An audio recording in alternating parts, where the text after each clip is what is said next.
I'm going to call the meeting to order, usually we rise, there it is, for the Pledge of Allegiance. I pledge allegiance to the flag of the United States of America and to the republic for which it stands, one nation, under God, indivisible, with liberty and justice for all. Before we start, I want to mention that, and I'll go over the public input as we start public input, but it will be first come, first serve. So if you are here to give public input tonight, please be sure just to come up and put your name on the sign-up sheet on the podium, okay? Roll call. Let me start with Ann. Ann Pierce. Rebecca Johnson. Karen Curry-Tonoff. Carol Locke. Pam McLeod. Tim Broderick. John MacArthur. We are going to start with our Stay Open Plan presentation from Mr. Broderick, and then we will go right into public input after that. So we wanted to give you a chance to see his presentation first, okay? And I'm wireless, so I think I can do this from here. And everybody can see everybody. I can all of you and you can all see me. Tim? I'm okay, I'll just do it. Since I'm wireless, thank you, John. Sure thing. You want me to pass this around? Madam Chair, you've got one name on it so Yeah, far. I have a great. feeling more than one person intends to say something tonight. Maybe you can just go around the room. What I have here is an assimilation of guidance that superintendents around the state have been receiving from the state, but also some input that I've processed over the last few weeks, local from here in our communities, and also from talking to folks in various state agencies, the Department of Education, the Department of Health and Human Services, and by talking to other superintendents as well. If you saw me present a couple of weeks ago, this one's shorter, and I've changed my message just a little bit. Because what I had written previously was that COVID isn't going anywhere, but I don't know that. I just know it isn't over right now. And a few months ago I thought it was. So if that's a flaw in my thinking, then that's a flaw in my thinking, but I think I have a lot of good company a few months ago who thought we were done. And we were looking forward to opening our schools the way they used to be, with everybody in the classrooms doing what they used to do, which is what we all want.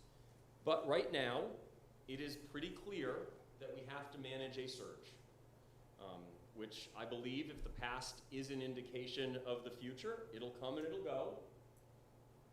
But I can't rule out that there would be another one. Right? I am a school superintendent, I am not a physician or epidemiologist, and it appears to me that we need to settle on a way of doing things and making decisions that can be applied again and again, if it needs to be.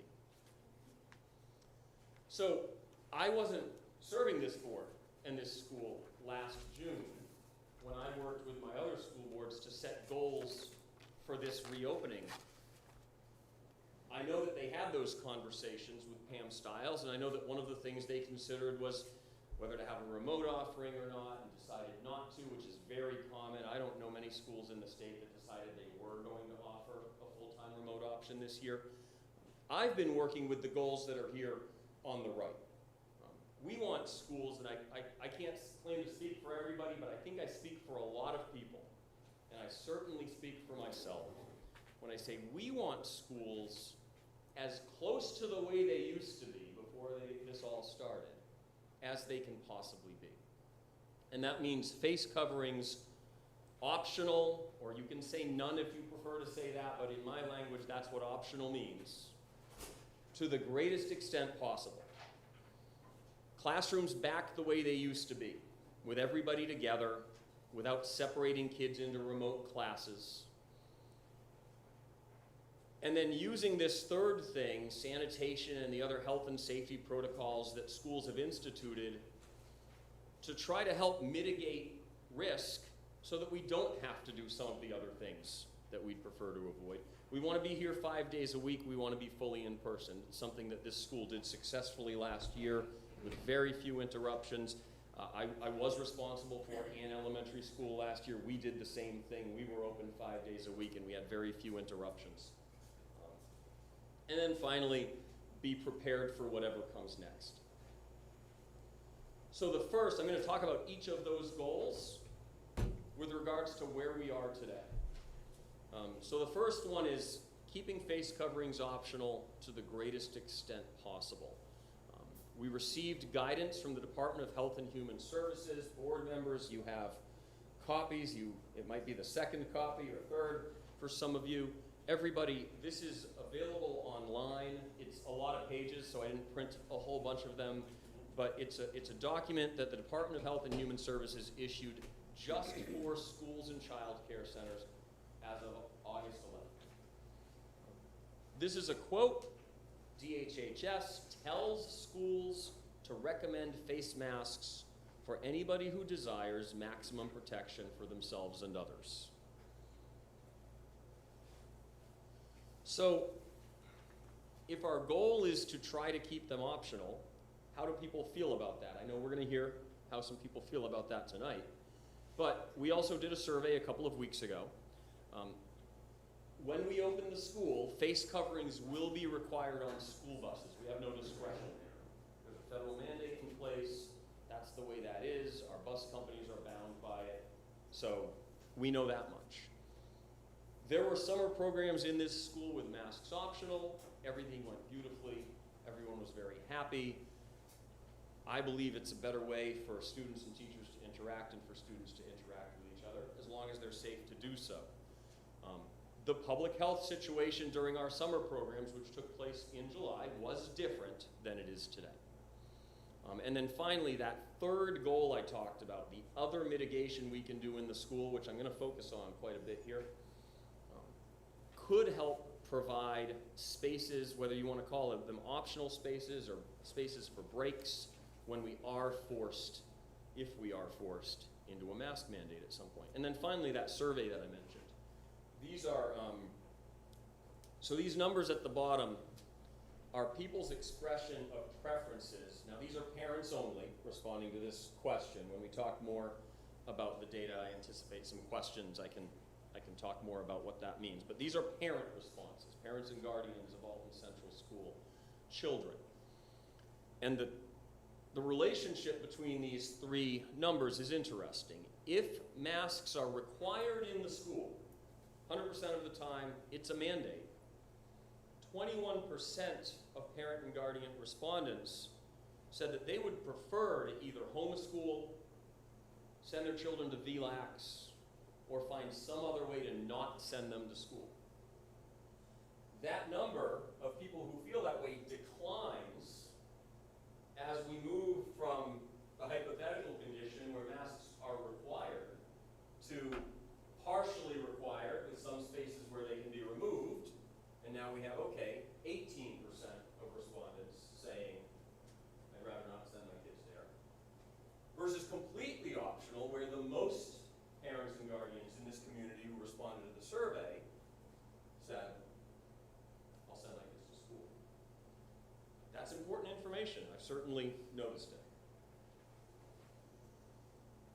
Classrooms have been returned to look more like they used to, not exactly like they used to be.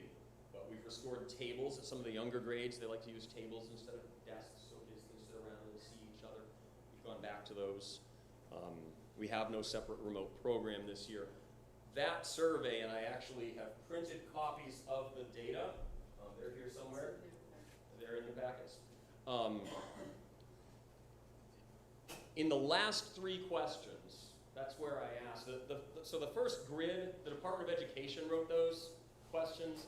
I've received some feedback about the questions on the survey. The Department of Education wrote those questions back in May, and this school sent that survey out last May. I wasn't the superintendent then. So I used the same questions so that if you look at that sheet, you can see the difference from the responses last May to the responses this August. The last three questions, those were my questions. And that's where this data comes from. Depending on the situation here in the school, there are 20 to 60, give or take, parents or guardians who have expressed that they might prefer a fully remote option, whether that be Hvac or something we might offer. So about that, I have had some preliminary talks. Board, this is one of my questions to you when it's decision-making time tonight, is do you want to have me keep working on this? If the board supports this, I've been talking to an outside provider, we wouldn't do it ourselves, that could take 30 or 40 or some number like that. You know, my experience with surveys in schools is that when I ask people what their preferences are, I get one answer. And then when I say, okay, now it's a binding decision, I get a different answer. So 20 to 60 people say I might prefer a remote option, but when I go back and say, okay, we have a remote option, who's in? That number could be a lot smaller, it's likely to be. But I have found a source that could provide 30 or 40 seats if we wanted that. And people choosing to do that would be essentially making the choice based on the conditions right now. I want something different. We have the funding source. Those students would remain Alton Central School students. And I don't need to belabor this point, board, but if you have questions, I can certainly answer them before you have to decide if this is something we're interested in continuing to pursue. I'm not going to read all my papers, but I'll give you a minute to make sure you've seen them. So back to this again, sanitation and other health and safety protocols. We've been talking about hand washing and sanitizer, and there are going to be people who will tell you that we've been sanitizing too much, and I hear that too, but this is part of the guidance that we've been getting very consistently from the beginning of all of this, from the Department of Health and Human Services, is to emphasize hand washing and sanitization. When students arrive at the building, the board invested, partially using grant money, in these thermal scanners that check people's temperatures. We probably all had our temperatures checked when we walked in here tonight. I don't monitor that data. Hopefully I'm okay. But when school's in session, we use that, the school's been using that as a way to identify students who might bear a closer look in terms of do they have any symptoms of illness. Anybody who has symptoms of illness has to remain at home. That's got to be one of the conditions this fall. People who have symptoms have to stay home. That goes for staff as well as for students. Once all the shields, plexiglass shields, you're going to hear a lot more about that, or at least a little more about plexiglass shields. Once they're all here and installed, there will be places for breakfast in the morning. I don't even know if this school was able to serve breakfast last year, John? We did. We served grab-and-go breakfast from the patio directly to homerooms. To homerooms. So there will be a place this year, at least our plan, part of this proposal is that we have a setup in this room with some plexiglass shields where kids can sit down and have some breakfast. In order to get back to using this room for lunch, same thing, using plexiglass shields, allowing half the students on a rotating week by week, I think, Yep. John's schedule, to come in and eat here together, but with that additional protection of plexiglass shields on the tables, but at least it's a time, sit, take off the face covering if we're in a situation where we're having to wear them, and be able to eat lunch together. By doing a rotation with half the school at a time, it puts fewer kids in the room, which enables more distancing and makes it all work. Putting everybody in the school in this room all at the same time, I've never seen it, it's probably a little chaotic on a good day. So this is a way, again, mitigation measures that help us try to maintain a safe environment in ways that are not entirely reliant on face coverings. I've been talking about plexiglass shields, so you're not surprised to see this again. We have a lot of them coming in next week. Yes. It's the latest delivery. I understand I had one school receive 2 big deliveries today, so they are coming. They're not back ordered. I don't think there's a potential condition where we don't get them. And it's for the same reason. It creates a greater opportunity to create some spaces. If this is something the board is willing to approve tonight, where we might be able to create some spaces. If you go back to the very beginning of all this, we were told that 6 feet of social distancing was a safe distance to remove face masks. But closer than that, they were required. And that we could add other kinds of mitigation to reduce that distancing protocol. Most schools didn't do it. So this is one of the things we're trying to add during this current surge. We have new rules about close contacts. They don't necessarily have to go home for 14 days like they were last year. It might have even been 10. I'm sorry if I misspoke about that. I've had a lot of this stuff floating around in my head for the last couple of years. This year, DHHS says that non-household close contacts will be able to continue attending school as long as they don't have symptoms, but will be required to wear a face covering for 14 days. I talked about the thermal scanners. And I talked about the fact that anybody who is ill, who has symptoms of illness, cannot be in school. Our nurse can conduct rapid tests with parent or guardian consent, of course, but they're available. We have them, we can do them. So if a child is symptomatic, it is possible that mom or dad or a guardian could come in and say, give me a rapid test, please, get that result, and then that helps inform the next steps for that family. We plan to be here 5 days a week. We plan to be here in person. There's no plan to have an early release every Friday. We're back to a normal schedule. I don't know what ELT and enrichment are because I've only been here a short time, but the principal knows very well. They were suspended last year and they're back and happening again this year. If we move into temporary remote learning, it's got to be on a full class basis. The whole class goes. Teacher, students, everybody's remote. And that would be because of an outbreak, a cluster, a whole bunch of people in that group testing positive. The fifth thing here on my list was, and this comes down to me or the board or some combination of us, is to continue monitoring the situation. So I told you that DHHS has provided recommendations. They're available online. Board members, you have copies. There is a model matrix in there that tells us to use, it's a suggestion, they're very clear about this, but they suggest using county transmission rate as almost the only, certainly the controlling indicator to decide when to issue mask mandates. In Belknap County, using that matrix, any school that, if they had been in session since about the 10th of August, would have had mask mandates. I'll show you the data. It's not next, but it's coming up in just a second. Oh, I pressed the wrong button. And that's it. DHHS tells us, and now one thing that's been constant is change these last couple of years, but the last DHHS call I was on, they said, what we gave you on August 11th is what you're getting. These are local decisions. Make a decision. I might even have the quote in here. Decide with your community how to implement face masks to prevent introduction and spread of COVID-19. So the state appears to be out of the telling us what to do business. Schools and child care programs can recommend or require face masks. They do, however, DHHS does suggest that we use 4 considerations when making these decisions. Community transmission, the number of cases, clusters, or an outbreak in the school, other mitigation strategies, like I've been talking about with plexiglass shields, controlling where and when students enter the building. Every little thing we can do to create distance and space is another advantage that we have.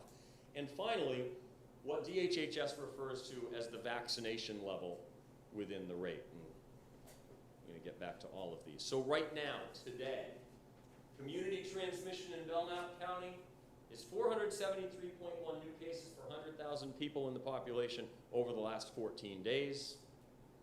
And DHHS defines substantial as over 50. That number, that 473, if it's over 50, that's what they call substantial. If it's over 100, they call that high. The way DHHS determines your level of community transmission on a county-by-county basis is by using 2 numbers, this one and test positivity. The percentage of people taking either an antigen or, I sound like I know what I'm talking about. I'm repeating things that I've read many times. The percentage of people taking an antigen or PCR test who come back positive. That number in our county right now is 6.3. I'll check it when I'm done, when I'm sitting over there, but it's 6.3. Over 5 contributes to the two conditions, this new cases per 100,000 and test positivity, those two numbers end up with DHHS's rating of low, moderate, or high. It used to be low, moderate, substantial, and high community transmission. Cases, clusters, or outbreaks means in the school. Now, we don't have any data on cases, clusters, or outbreaks in this school. There are 16 active cases of coronavirus in Alton today or yesterday, depending on how well DHHS did updating their data on their website. And they seem to have some good days and some not as good days. There have been 32 cases over the last 14 days. Some of them have recovered. That's why the current number is lower than that total number. We're not aware of any of those people being among our staff or students, and I think we would know. Other prevention strategies. I say we. I wasn't here, but I was aware of what Alton Central was doing. And the school did pretty well last year within school mitigation. There were a total of 26 cases in the school population. That includes adults as well as children, 19 students, 7 staff, all recovered. I had some questions from the board a couple of weeks ago about indoor air quality systems. Our Director of Facilities and Maintenance is here tonight to talk about that. We did just receive the initial approval, the conceptual approval from the Department of Education to move forward with a grant-funded HVAC project. But federally funded projects like that don't get done in a week, they don't get done in a month. You're lucky if they get done in a year. So this isn't really a consideration for right now. This is something we can continue to work on for the future. And the last thing is vaccination level, which I've received, I think, some reasonable input since the last couple of times I've spoken publicly about this. You know, the Department of Health and Human Services tells us to focus on vaccination level because that's a measure, presumably, of how many people can't get sick or aren't as likely to get sick, and opinions may vary on what that means. But with our children in this school, below 5th grade, they're not 12. So they're not eligible for vaccination. So whether or not their parents would want them to be vaccinated, we don't have to talk about that because it's not an option. They can't be. As we move forward, it's possible that there would be a way of determining what children carry antibodies, some way of finding out what children have had coronavirus, maybe without ever being all that symptomatic or being diagnosed and tested positive. So I've made a couple of phone calls to start to explore the possibility, but the reason is there's no way for us to anticipate a change in the vaccination level in this school. It's going to be low if that's the only thing we have. So whether this road leads me anywhere or not, it's worth exploring, because otherwise we are at a dead end. The only way that changes is if vaccination becomes available for younger children, and then everyone gets to have the next conversation about how parents feel about that, which don't we have enough to talk about right now? I certainly feel like I do. I told you I'd show you the data for the county. So this is that rate, new cases per 100,000 in population over the last 14 days. This comes, the Department of Health and Human Services has a coronavirus dashboard on their website. You can check this every day if you want to. I check it every day for you, but you can check up on me by checking there. I actually look at it every day, but I only record the data every 2 days because I'm looking at trends. These are not day-to-day things. And that's what's been going on. Now, this starts August 14th, so we're talking about 3 weeks when it feels like a lot of things have changed. And these are active cases in Alton over the same period of time, last reported yesterday. And I expect this number to change as well, but all our guesses are as good as each other's. So I already told you that the department, and I'm going to jump out and back in. So this is the DHHS document that I've referred to a couple of times that you can easily find online, dhhs.newhampshire.nh.gov. This is their school and child care toolkit. This is what they created as a model. It uses 2 things: level of community transmission, based on those 2 measures in the county, and cases within the school. right now for us we presume to be 0. But with substantial transmission in the county using this tool, that's universal nesting. No matter, even with 0 cases in the school, that's universal nesting. If this is what the board wants to do, the board can do this. I have heard enough call for different ways of thinking about this that I've tried to think differently. And there's some risk involved here. That matrix that I just showed you only uses 2 things. It only uses cases within the school and community transmission in the county. This one uses all 4 of the things that I've been talking about tonight. It uses vaccination rate, which, like I said, right now we're at a bit of a dead end with that in elementary school. And it also considers building mitigation, what we can do in the building, whether it's with plexiglass shields or by creating smaller cohorts or moving classes outside, or all the other things that the school already did and figured out how to do last year. My rating of this school today would be what these red circles show. My rating of this school today would be that based on the transmission data, we're at high risk. 400 and something new cases, we're at high risk. In terms of cases, clusters, or outbreaks in the school, well, as far as I know right now, nobody among the students or on the staff is sick here. Whether vaccination is the only measure, or maybe over time we can find another way of measuring resistance or immunity, right now, we don't have the information. So right now, our best understanding of resistance or immunity in the school still puts us in the highest risk condition because we don't have the information today. As far as building mitigation goes, I think that this building can be rated excellent in the lowest risk category as soon as our plexiglass shields arrive that we ordered, that are on their way, and that should be here certainly sometime next week, but maybe not by the first day. But they're a big part of the plan here.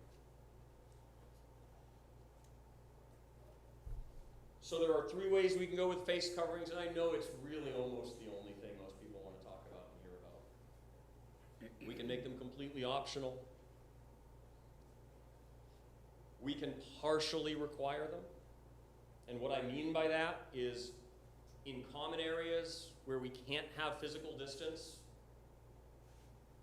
we would require face coverings. Up away from our desks, walking around, coming into contact with other people, we would require face coverings. But if I can sit in a classroom as a student with 6 feet of distance from another person, there are actually some schools in New Hampshire that spent all of last year allowing students under that condition to remove their face coverings. There are schools in New Hampshire that allowed students who were closer than 6 feet but had plexiglass guards. Transparent, you can see people, you can see their facial expressions. Remove their face coverings. It's an option. Whether the board's interested or not, it's an option. It exists, and I do want to remind folks, because we only know what we did. There are other schools who did this, and their outcomes last year were not different from ours. And of course, we can have a full requirement.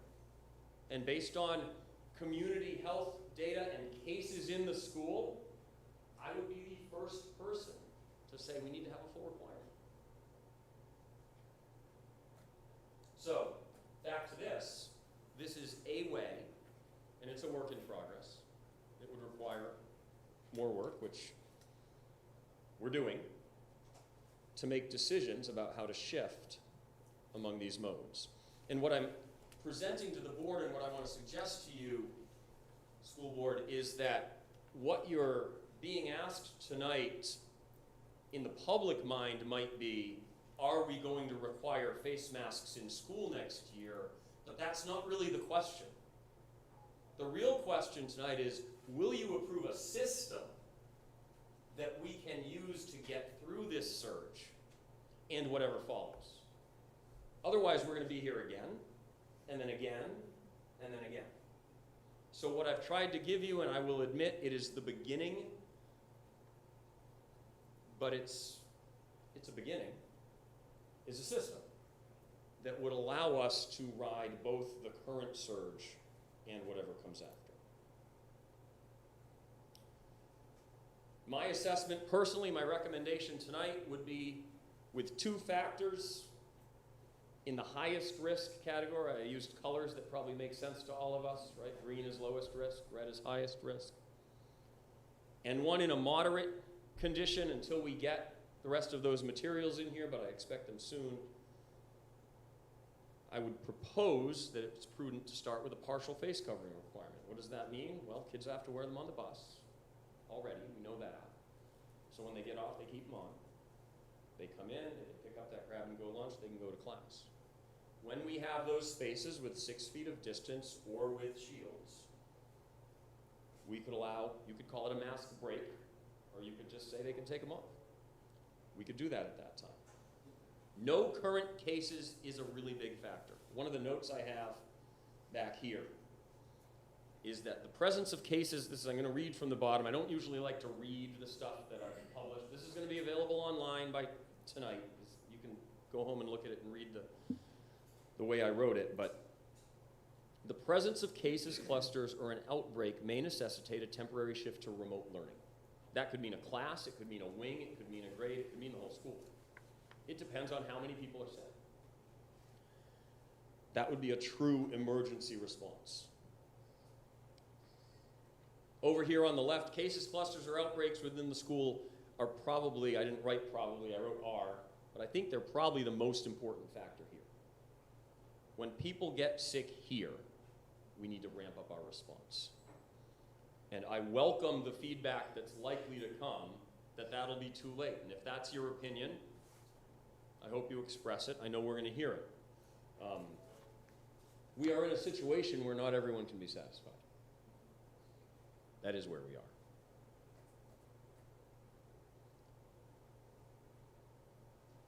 we are. A note on students being outboard. Without a formal remote option, we would revert to more traditional approaches to absences due to illness. So when my daughter Olivia had the chicken pox and she missed a week and a half or 2 weeks of school, this was a long time ago, she was given an equal amount of time or 2 days for everyone or something like that to make up that work, and that's how it worked. Here's what's changed in the 21st century. Olivia's an adult now, and our students can access their work in Google Classroom.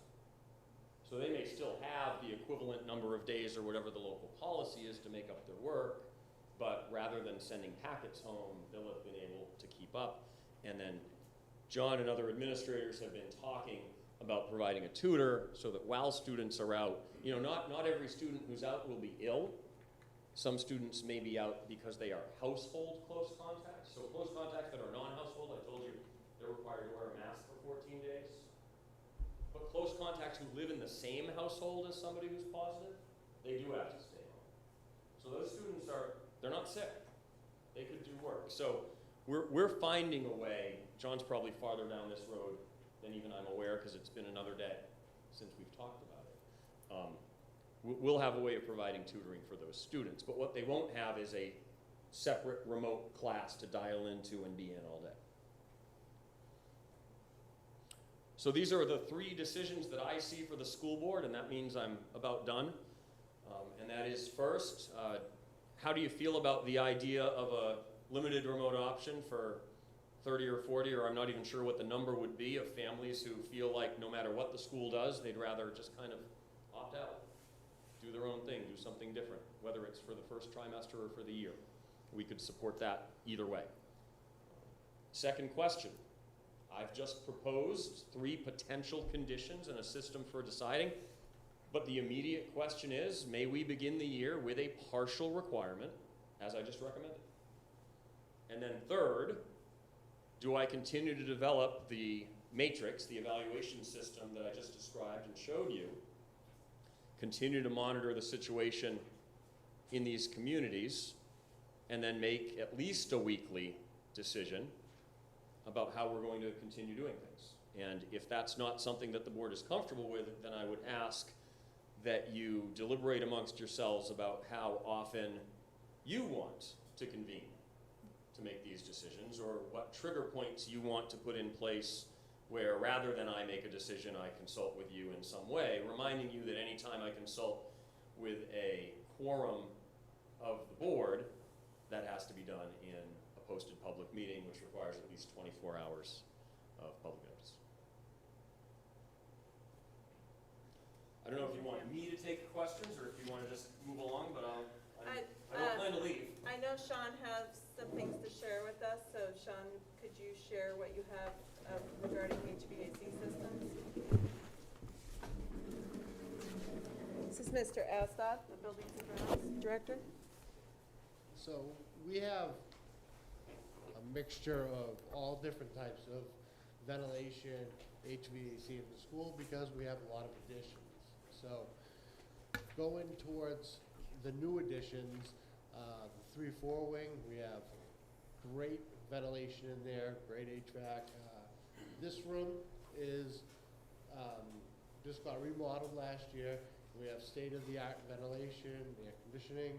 So we're currently working on that, and we're currently working with Siemens on getting another wing up and going with proper ventilation. And the problem is in the old wing of the school, we have a lot of exhausts, but we have no air intakes. So we're exhausting everything, but we don't have an air exchange. So we are looking into that, and I'm working with John and Tim to find out what we can do, and then we can start it. Thank you. Yep. Any questions from the board for Mr. Asdod?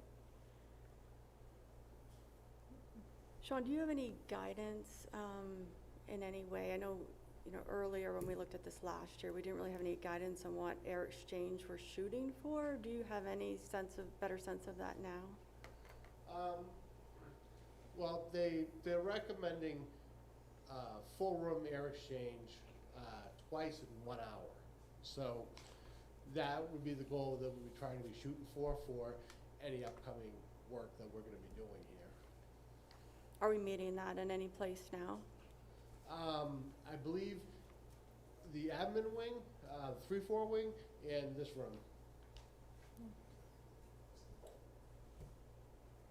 Thank you. And currently, all our filtration that we are using in the school is MERV 13, which is recommended by the CDC. And that's basically a hospital grade, actually higher filtration for air. So beyond those 3 areas you just mentioned where we have that good exchange, how would you describe the other areas, whether it's 50% of that or less, just to get an idea? Well, there's exhaust in there, but there's not fresh air coming into it. So what we try to do as often as we can is do a fresh air sweep. So that means maybe before school or after school, or on a nice day, we recommend open up your windows, let's get that fresh air inside. And then at nighttime or in the mornings, whenever possible, we try to open up at least a window in a classroom just to circulate some fresh air. Okay, thank you. Thank you, Shauna. Oh, Appreciate it. welcome. All right, so I'll take questions from the board for Tim before we go into public input.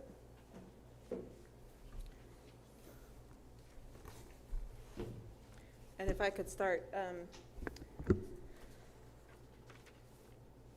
in terms of looking at the transmission within the county, which we all realize includes Laconia, and some of the hospitals and some of the senior facilities there, the jail, things like that. What mechanisms do you have for getting information about Alton itself other than just what happens to be on the DHSS website? It's tough. So this is the DHHS website. If I go to their dashboards,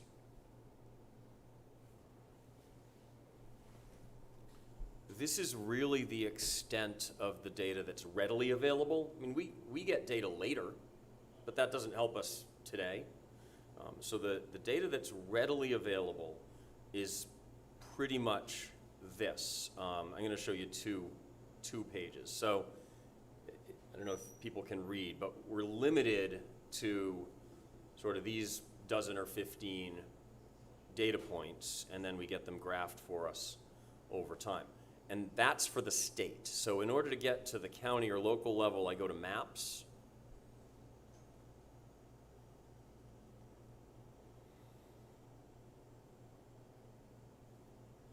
So this is, the default selection is current level of community transmission, which it used to be minimal, moderate, substantial, and high. They used to have 4, they've changed that. Again, the one constant in this experience has been everything keeps changing. So the entire state, every county, as you can see, is in what they consider substantial transmission. Now this, remember, I mentioned this before, it is complicated. It's 2 factors weighed together. It's new cases per 100,000 people in the population of the area over the last 14 days, and, or combined with, the test positivity rate among people in the same area who have taken tests over the last 7 days. Those are the 2 measures. I can divide those out. This is what I do every day. I go to this page. I look at the rate of new cases per 100,000 in population. Darker is higher. So the current number is 440.4, which is not the number I reported to you earlier because I pulled the data yesterday.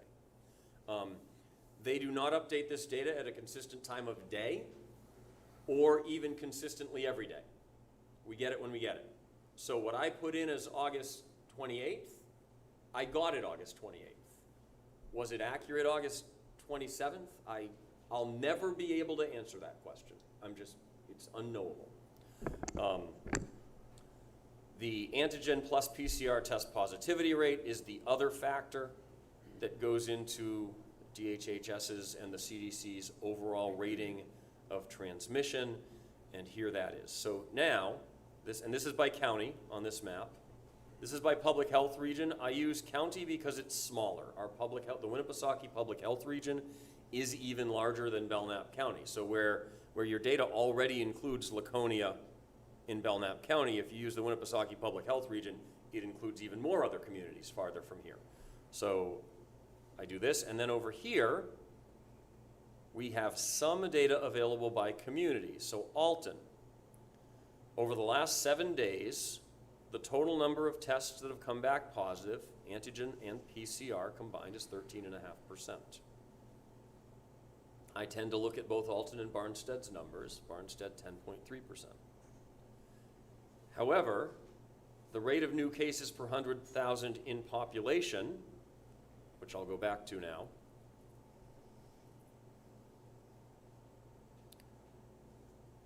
is not calculated for many communities. So even if it pops up, like right now, I can get that number for Alton. 27 new cases in the last 14 days. That's a rating of 507 new cases per 100,000 in population over the last 14 days. But another time when I come here, if there haven't been enough cases, Alton will be grayed out, and I won't get any data. So to map a trend over time, it's almost impossible because that data is not always available. So I do trace active cases because it's reported reliably, day after day, everywhere. The only time we get a gray box on a town for total cases is when they suppress the data, which means there are 4 or fewer cases in the town. So 16 current active cases in Alton, 11 current active cases in Barnstead, and I keep a little spreadsheet which feeds the charts I showed you. And this is where it comes from.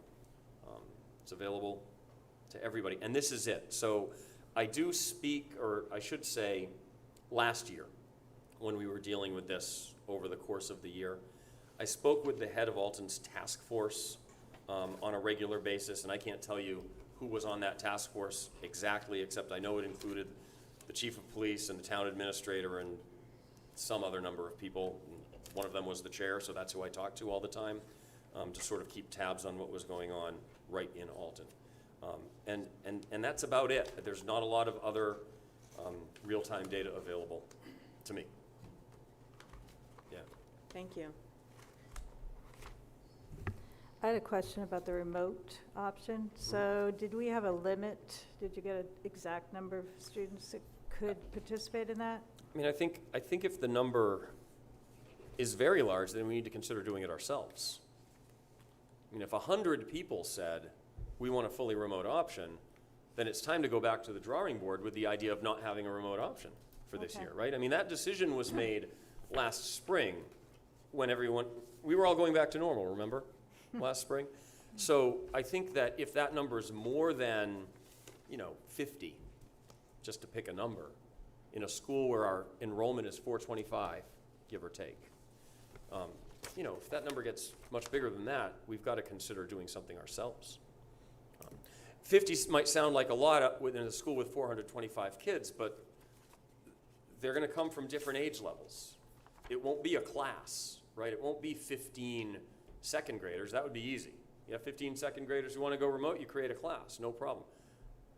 I can almost guarantee you that's the one thing that won't happen, right? We'll get 3 from this age and 4 from that age and 2 from that age, and that's how they'll come. And that's one reason why an option like this, if the number remains reasonably low, this could work, because they'll assemble groups nationwide that are all in second grade. Or, I'm sorry, they're all in our time zone. They're not nationwide. They keep them in the same time zone for obvious reasons. Would they be required to stay in that remote option for a period of time? So my suggestion would be that we look for that commitment to be at least a trimester. I'm making a little bit of an assumption, and that is if a family really feels like the current situation means I don't want to send my kid to school, they would anticipate that's going to last at least the next 3 months. Okay. I won't know that for sure unless we ask.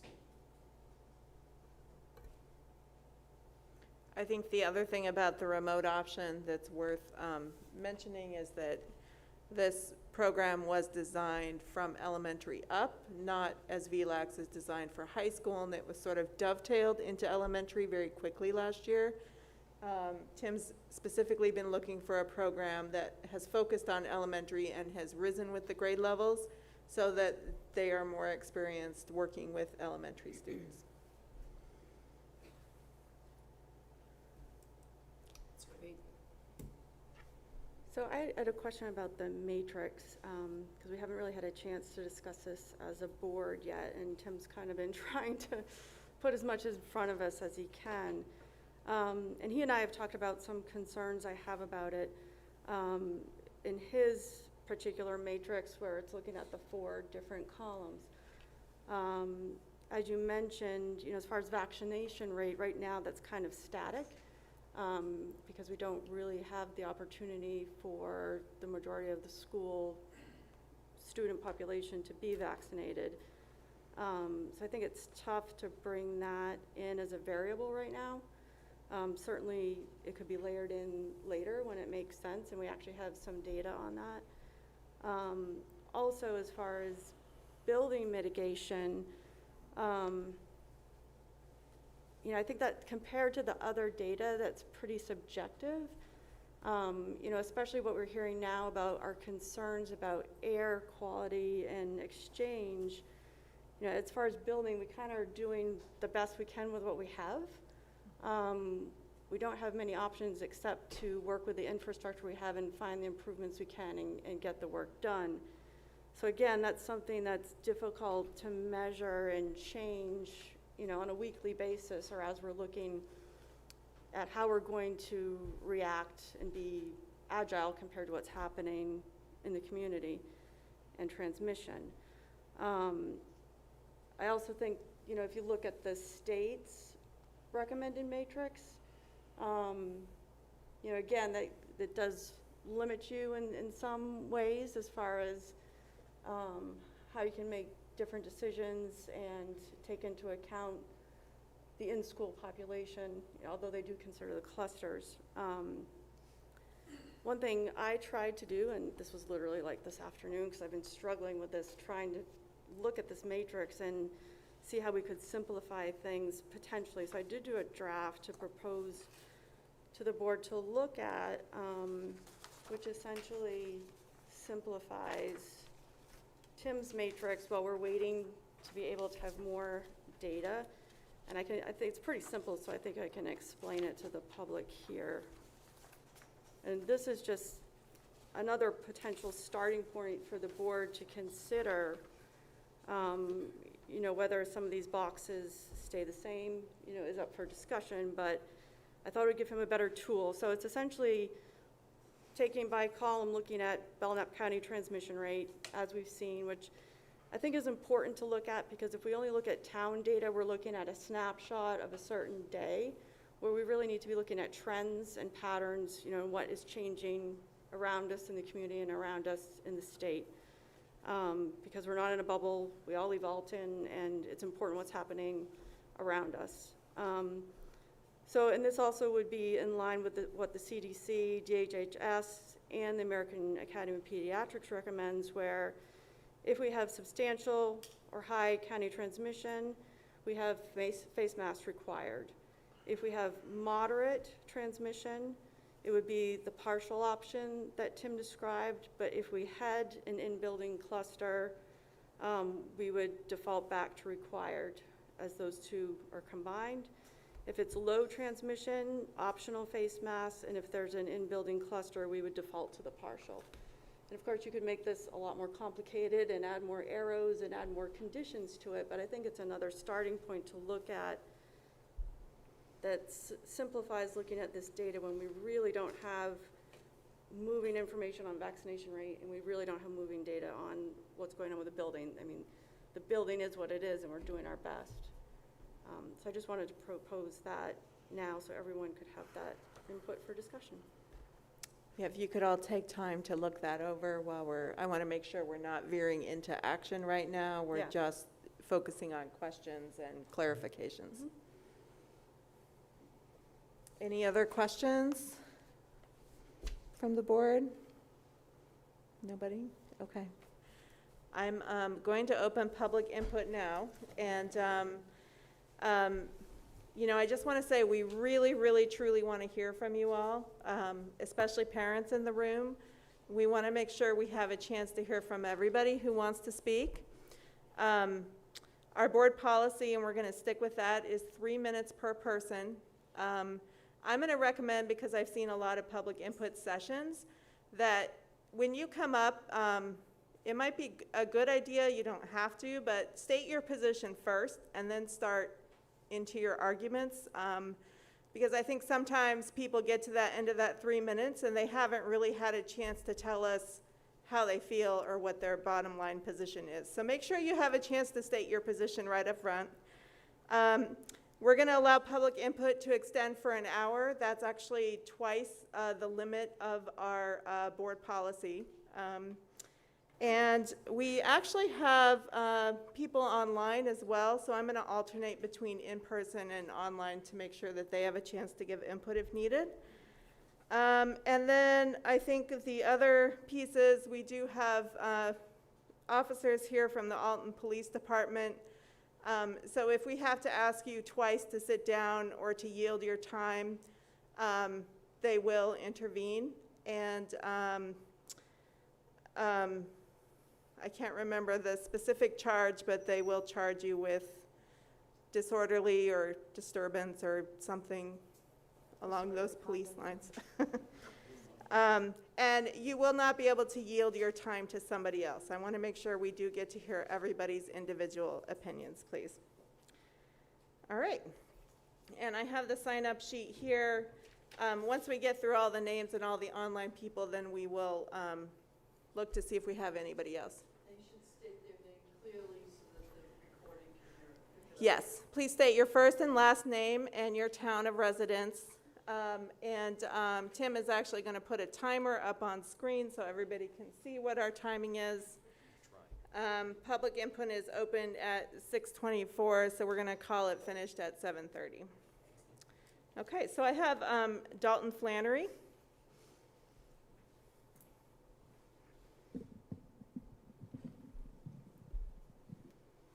board. My name is Dalton Flannery. I'm a resident of Alton Bay, New Hampshire. My stance on everything is no masks and back to normal. And I'm going to cite a YouTube clip, taken 2 weeks ago. It was at the North Conway school board meeting, where a father had his son get up in front of the board, put a mask on his son, and take a mobile CO2 detector and put it up into the mask. As a baseline reading, had 900 parts per million, which is an extremely low number. As the mask progressed to stay on his face for 4 or 5 minutes, it got into the 30 and even 40,000 parts per million. Now those are dangerous levels of CO2. And you're gonna leave our kids in masks for 7 hours a day with developmental and coming into their own as children? That's not okay. And I'd like to also state, we were listening to the gentleman over here, Timothy, stating about the numbers in Alton, where they're so low right now.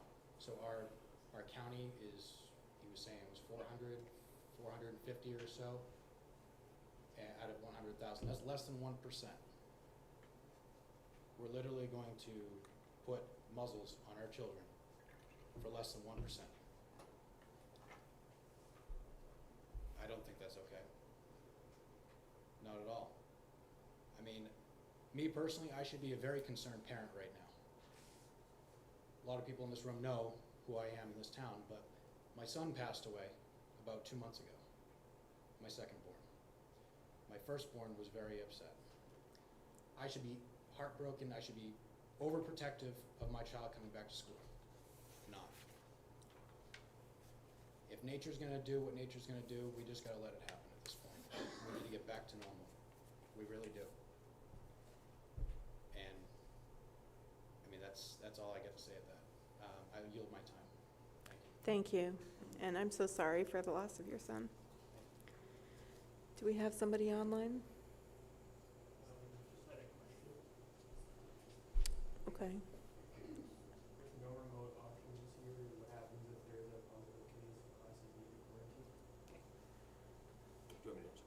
Yeah, go ahead, Tim. I think you addressed it. but- Yeah, so if an entire class, if there's a, they call it a cluster rather than an outbreak, if it's limited to a class or cohort, that class would go remote. So when I talk about no remote option, I'm talking about a full year, we have a remote class and people can opt into that as a permanent thing as opposed to coming to school. That was a board decision last spring here in Alton. And it's a very common decision that's been made all over the state this year. I mean, everybody wants to be back in school buildings. But to the question, if a class needs to go remote temporarily because of the health condition, that entire class will be able to do that. The teacher will teach remotely. Everybody will be using Google Classroom and all the other tools that they've used in the past for that purpose. All right. Next, we have Andrea Dougherty.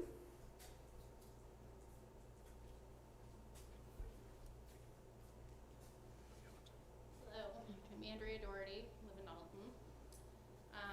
As parents, it is our right to make the decision with our children, as to whether or not they will wear masks in school. It is not anyone else's right to make that decision like that for us. We are in America, and if you recall, New Hampshire's motto is live free or die. I will continue to abide by the law, not one of compliance over a virus with such a low risk for our children. Our bodies are introduced to thousands of viruses and germs on a daily basis. Our innate immune system protects us from even knowing that they're even there 99% of the time. But with continued mask wearing, we are weakening our immune system. My body, my choice, and my children will not wear masks any longer. Our children's education is suffering from being masked all day. My 5-year-old that will be attending kindergarten should be able to see his peers' faces, to learn empathy, and teachers' face and mouth in order to learn fundamentals of reading. We are hurting our children when not allowing them to play with their peers and interact with children how they normally should. My kids have been unmasked all summer long at daycare, summer camps, summer school my child attended, and had so much fun. And that was one of his highlights. Mom, I don't have to wear a mask. And we just need to let our kids be kids. To me, that is way more important than trying to protect them from COVID. With, again, a 99.95% chance of survival if they get sick. If an adult in here gets sick, you have a 99.95% chance of surviving this. I get it. I get people get sick and people die. I get that. And it's sad for the people that it happens to. But we need to let our kids be kids again. I just can't handle it anymore. The hidden symbol behind wearing a mask is don't talk, do as you're told, and don't ask questions. My children will not be raised that way.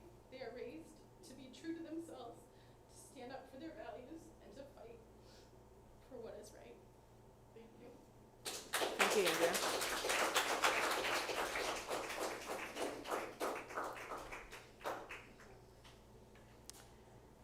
All right. Sorry, I'm trying to read the marker here. Ryan Moulton. Hello, my name's Ryan Moulton. I live in Alton. I'm definitely not for any masks on the children. My son's been going to daycare with multiple other children all summer long, no masks, and not one kid has gotten sick. My question to you guys is, COVID hasn't gone anywhere, and why are we making a decision a week before school starts? It just, I feel like this should have been played out a while ago. We all know COVID hasn't gone anywhere, and I'm just wondering why we're up to the ball right now, and why are we just deciding this now? And as far as my son's going into kindergarten, is there a step up day, or is he just gonna get off the bus and wander around wondering where to go? I know other schools have done step up days. I know Gilmington did one last night with food trucks. You know, it's a nice welcome for new kids. So I yield my time. It's just some questions for you guys. Thank you. Thank you, Ryan. I think in answer to your, and we don't normally answer a lot of questions, but I know you're all here and I want to make sure that we can do this in a productive way. With the numbers changing so rapidly, we did want to wait to make this decision until this week, just because things just feel like they have been changing a lot over the last month in terms of COVID. Tim, I don't know if you want to take the second question, or John, in terms of Probably John. a back to school night. Sure. Obviously, we've been looking at the data, and as far as any sort of step-up day, initially we were planning on having a full-on open house like we've had in years past. But unfortunately, we're not able to do that, at least right now. But we do have a virtual, a blast went out today, and we are doing a virtual on schedule tomorrow, where teachers will be in classrooms and we'll be doing virtual tours so people can see it. But in addition to that, like last year, we're going to make sure that students getting off the bus or parent pickup, we have plenty of folks to greet them outside and make sure that our students get exactly where they need to go. Thank you. Are we able to walk our kids into class on the first? I just had the same question in my head, so I think that's a good question to ask. Especially Well- for kindergarten or first grade parents, would they be able to walk their kids in? That will be determined by the decisions made tonight by the school board. Okay, so we'll add that to our list of questions to address.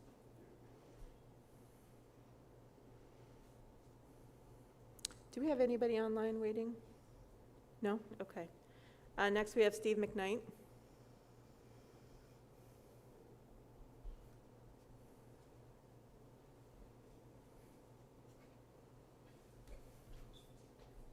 guess I have to go first here for the, I guess you know which side I'm on here.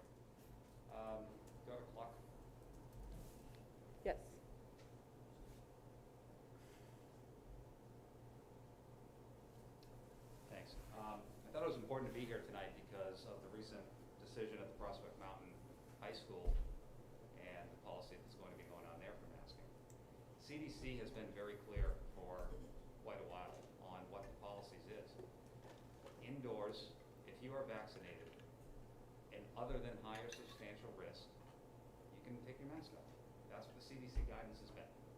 If you are unvaccinated indoors, then you can take your mask off. If you are vaccinated indoors in higher substantial risk areas, you need to have masks again. So, and I'm not really sure why we're having this conversation, because there's not many people in this elementary school that are going to be vaccinated. So the fact that we're even talking about this is, I don't understand. Since we're going to hear a lot of numbers being thrown out, I'm just going to stick with scientifically proven numbers, okay? 204,000 children, just under 204,000 children were diagnosed with coronavirus last week alone. It is spreading in children. Contrary to what people are saying, it is spreading in children. That's just a fact. This virus has changed. Since last year, there is a new variant out there that has an R0, which is measures the level of spread, basically, that is very close to chickenpox. What we had last year wasn't the same. It wasn't as transmissible. So now we're talking about letting kids in school, and we're taking away the mitigation factors. Lastly, people are going to throw out numbers again. The average coronavirus particle is roughly 120 nanometers. Oxygen is 0.12 nanometers, and carbon dioxide is 0.23 nanometers. Masks don't prohibit the flow of oxygen and the release of carbon dioxide, but they do help stop the spread of the virus. That's a lot. That's your opinion. Everybody, please wait your turn for public input. Thank you. My last question, and I understand you folks don't want to answer a lot of questions, and on the chart up there, I mentioned 4 different things as far as mitigation strategies, and one of them was vaccination rates. The question is with HIPAA laws and things like that, are you going to be asking for proof of vaccinations, and how will you measure the vaccination rate with current laws and things like that? I'll take that answer at NYC. Thank you very much. Thank you. Yeah, go ahead and take that. You can't hear in the back. So without identifying anybody individually, the Department of Health and Human Services does on this dashboard include percent of individuals fully vaccinated by town. So Alton right now is 55.2% fully vaccinated. Bear in mind, not every resident of the town is eligible for vaccination. So that's not 55.2% of those who could be. It's 55.2% of the population. So we are left to do some sort of guessing and calculation in our heads about what that means. And no, DHHS doesn't help us do that by backing out children and things like that. We're left to sort of try to figure it out as best we can. So 55.2, yeah, is the current. So total population of Alton is 5,325. Fully vaccinated individuals, 2,941. So we have that data available. Within a school, you're right, we don't do that kind of thing, not currently at least. Our nurses can ask, and some families have volunteered that information, so we know a little bit, but only the nurse has access to the actual information, the granular information. All I would ever know is a rate, a percentage. So in a school like this, pre-K through 8, we're talking about 3 grades, 5th, 6th, and 6th, 7th, and 8th grades potentially, and it to me, board, it doesn't seem like a number that's likely to make a difference. The vast majority of people in this building will not be vaccinated. Thank you. I think the back of the room is having trouble hearing the mic. I think Derek was pointing at me, waving. Yeah, Derek. So can we make that louder for them? Thanks. I think there's fans back there too. The air conditioning doesn't help. I mean, it helps with the temperature. It doesn't help with the noise.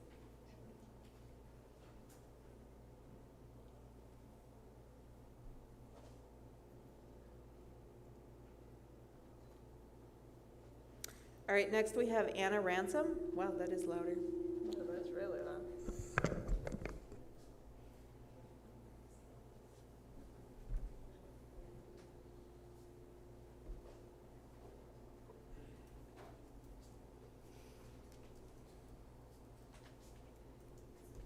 Anna Ransom, I am a resident and a parent of 3 children in the school. I had all this research prepared. I left it at home. So I guess I'm going to speak entirely from the heart and as a parent. And clearly this is a very emotional topic for everyone. We all have different experiences and exposure to the virus. I have seen friends get sick. I have lost friends. It's very real. And here's the thing. We were a Hvac family last year because we're a high-risk family, and it sucked. There's no other way to describe it. It was bad. There is a very good reason why the American Association of Pediatrics recommends that kids be in school. I'm not a teacher. My husband's not a teacher. We got 3 kids at home. We both work full-time. Life's really freaking hard when you're trying to teach 3 kids at home. I desperately want my kids back in the building. At the same time, as a high-risk family, we can't just take this decision lightly. And it's really terrifying to hear maybe or maybe not there's a remote option. Because I assure you, my sanity, there will be people here tonight who talk about anxiety and stress and suicide risks. All of that is very real, whether you're in the building wearing a mask or entirely isolated. There's 2 sides of that equation, so we need to think about both of them. At the Prospect Mountain meeting, I talked about the fact that there's protection afforded to students under the Individuals with Disabilities Education Act, Americans with Disabilities Education Act, Section 504 of the Rehabilitation Act. They all require that public school districts ensure children with disabilities have free and appropriate public education in the most integrated and least restrictive environment. That means that my kid who has a disability, a very real physical disability, has the same right to be in this building than a child who, thank God, is entirely healthy and 0 risk, and if they catch a virus, maybe they're sick for a couple of days, but not such a big deal. I can tell you that as a parent, it is terrifying, absolutely terrifying to see your child struggle to breathe, to see your child on a ventilator. Do you know what a child on a ventilator does? They fight it because they don't understand. You can't rationalize with them. To see your child code and pray to God that they come back. Clearly, there are other people in this room who have that same experience. Mass decisions can't be taken lightly here. I understand that people here may be of the opinion that everybody dies. But I promise you that when you're the one standing in the ICU or in the ER, that's not your opinion. That's not your perspective. That's your family. It's your child. We have to think about everyone in this opportunity. I'd like to think that in this instance, I'm unique, because God, I wouldn't want anyone else to walk through what I've walked through. But you know what? I'm not. Because according to the 2019-2020 school district report, 21.6% of our children fall under the 504 Act. That's a lot of kids. I don't know what the current number is, but that's what it was in the last published report on the website. I think we forgot to set the time, Anna, I'm sorry. Okay, Sir, sorry. please be kind, please. So I think we're approaching the 3 minutes. Thank you. So I guess, here's the thing. Of all the things I've said, I think masks suck. I don't think anyone should have to wear them. I love that we have the option of partial opportunity, but giving someone the choice takes away the choice of other people. So please keep that in mind.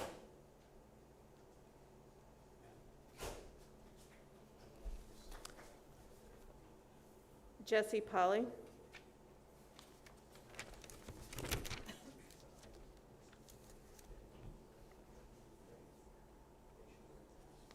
My name is Jesse Pauley. I'm a student, resident of Alton. I have 2 children attending school this year here.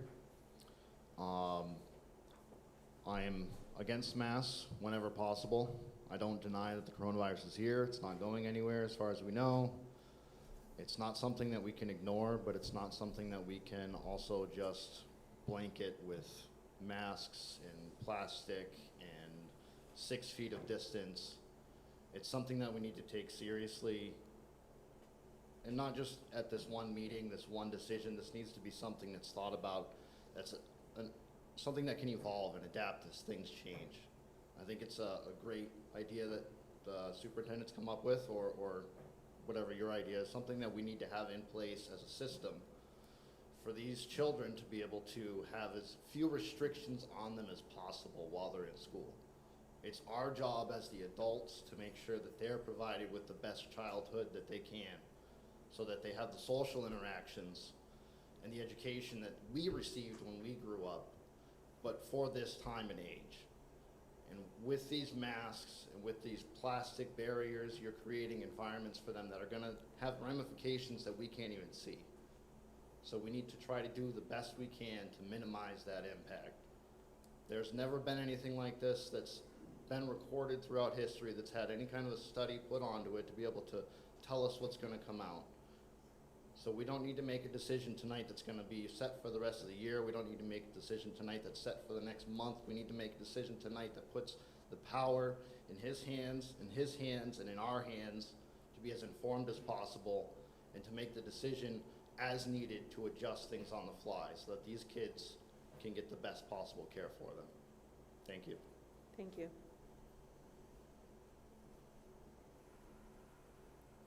How are we doing online? Nothing, okay. Shayna Lauren?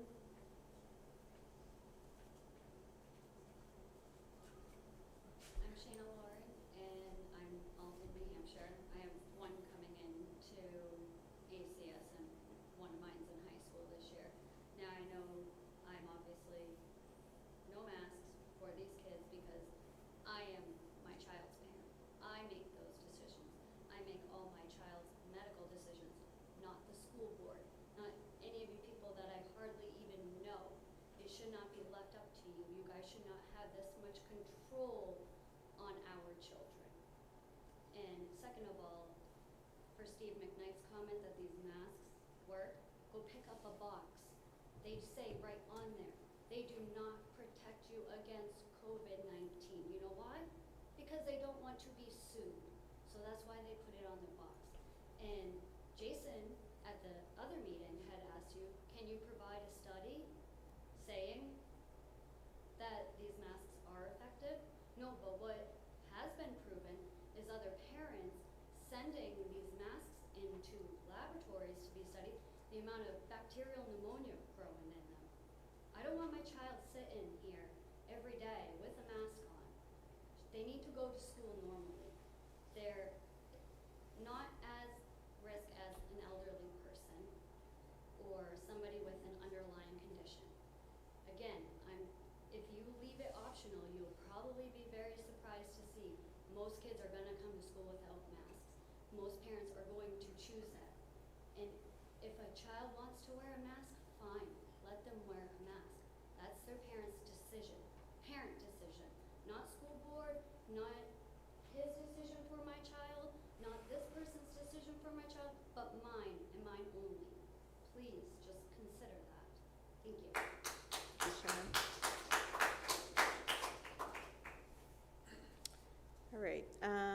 Roger Shepherd.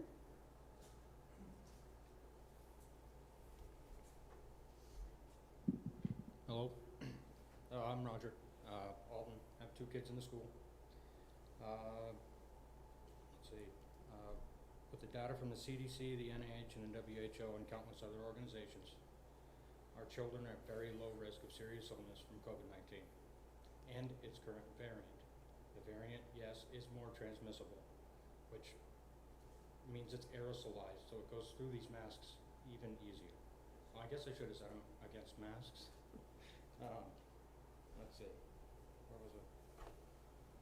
Now with the approval of the vaccine, we now have some protection for the at-risk age groups, like people here, including me and everybody on the board. Between those 2 facts, it should be common sense that we don't need to mask our children. The efficacy of masks is in clear and vigorous debate across the nation and the world. And the argument I seem to hear most is that doctors and nurses wear surgical masks for long periods of time and they don't have any issues. This is true because they're trained in the use of these masks. They know not to touch the mask. They know it needs to be changed out regularly, and if it's touched, it needs to be switched out for the sterile one, etc., etc. Also, something that most doctors and nurses don't know is that in these areas of the hospital that they wear masks for long periods of time, it's a highly OSHA regulated environment that is pumped with elevated levels of oxygen that counteract the negative effects of their masks. I do think it's kind of weird that OSHA take a back seat during this whole pandemic, but it is what it is. Where was I?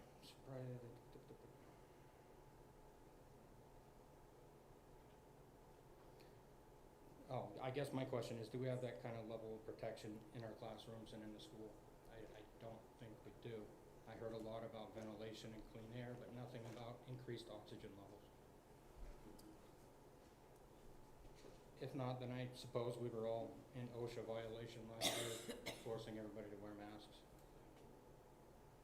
So with the clear and ongoing debate and adherence with the way we pass laws in our country and under the Constitution of the United States of America and our state constitution, things that are in debate are not law and are not required. That's it. Thank you. Thank you. All right. Ray Howard.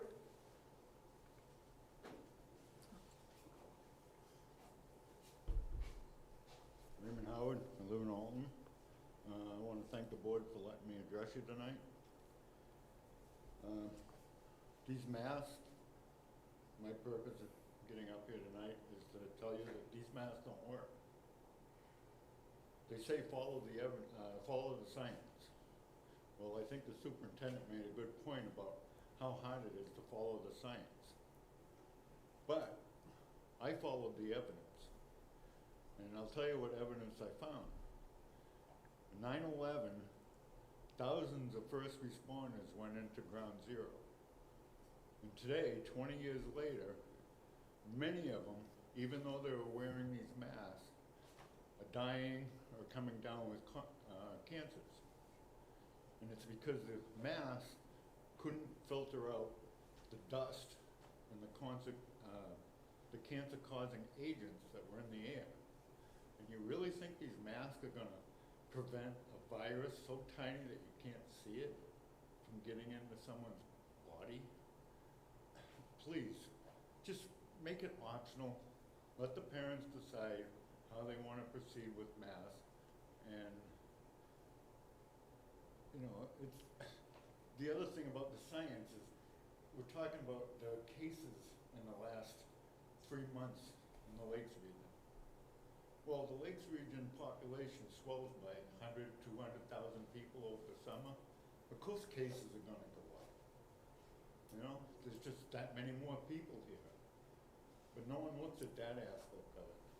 So I appreciate you listening to me, and hopefully you'll make a good decision for the people of this community. Thank you. Thank you, Ray.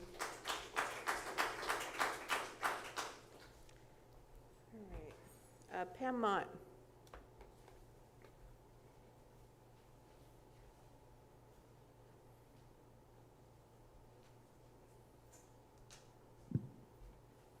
Good evening, and thank you for your attention. My name is Pamela Mott, and I'm in support of optional mask use with a contingency to follow relating to partial matrixed approach to masking. I am a mother of 4. I'm a community member of Alton for the last 20 years. I am a military wife of a healthcare provider.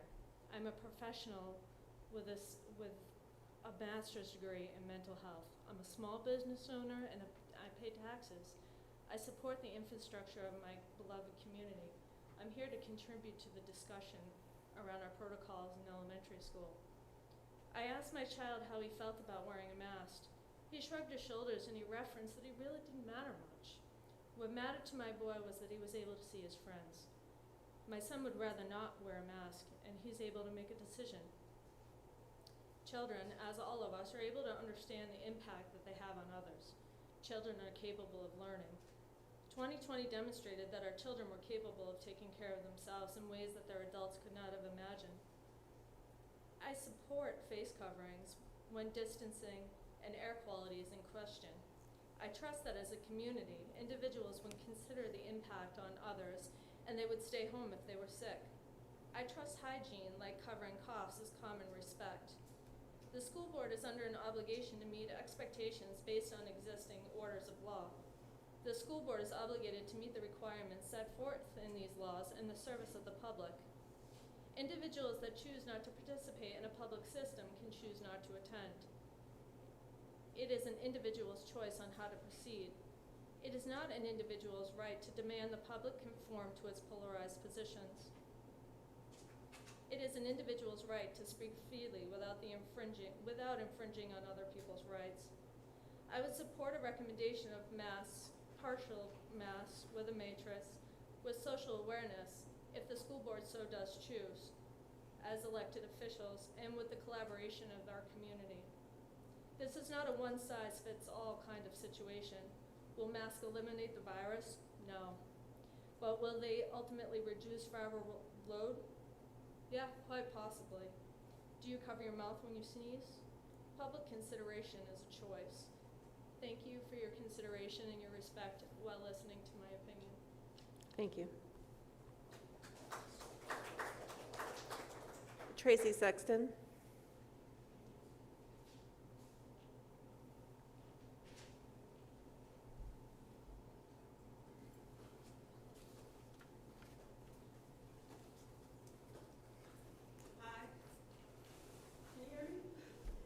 My name is Tracy Sexton. I'm a resident of Alton. My daughter is now an adult, so I haven't seen many of you for a while, and I don't know many of you.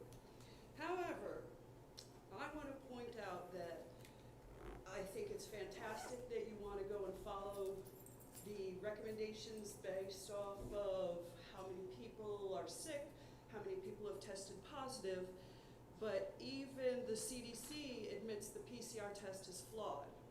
So the PCR test will test positive for influenza, the common cold, any coronavirus, and COVID.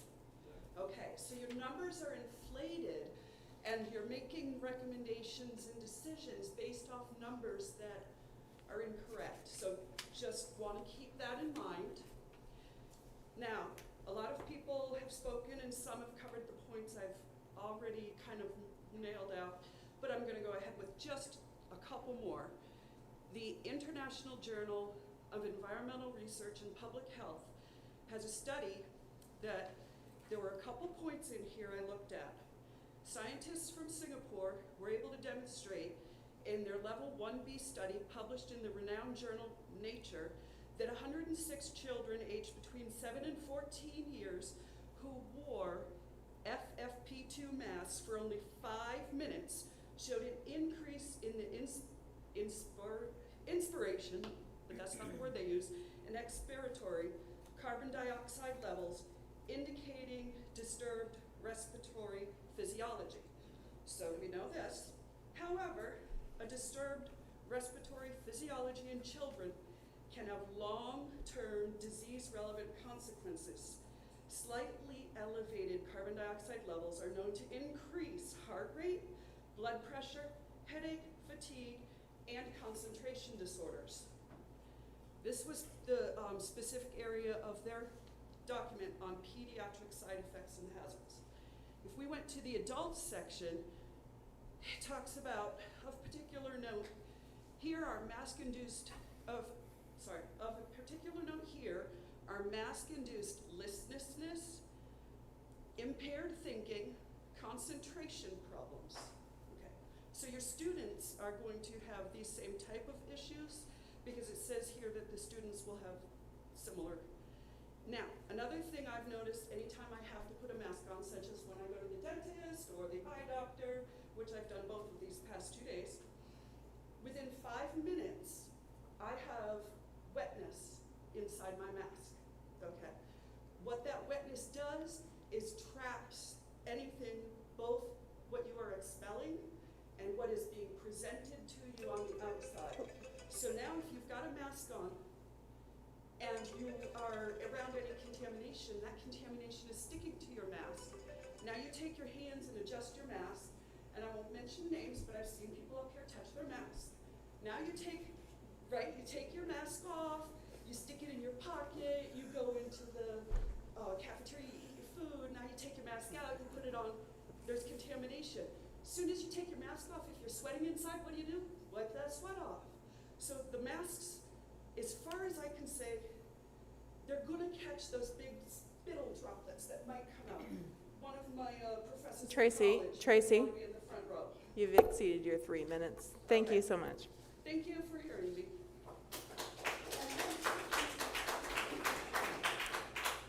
Jason English?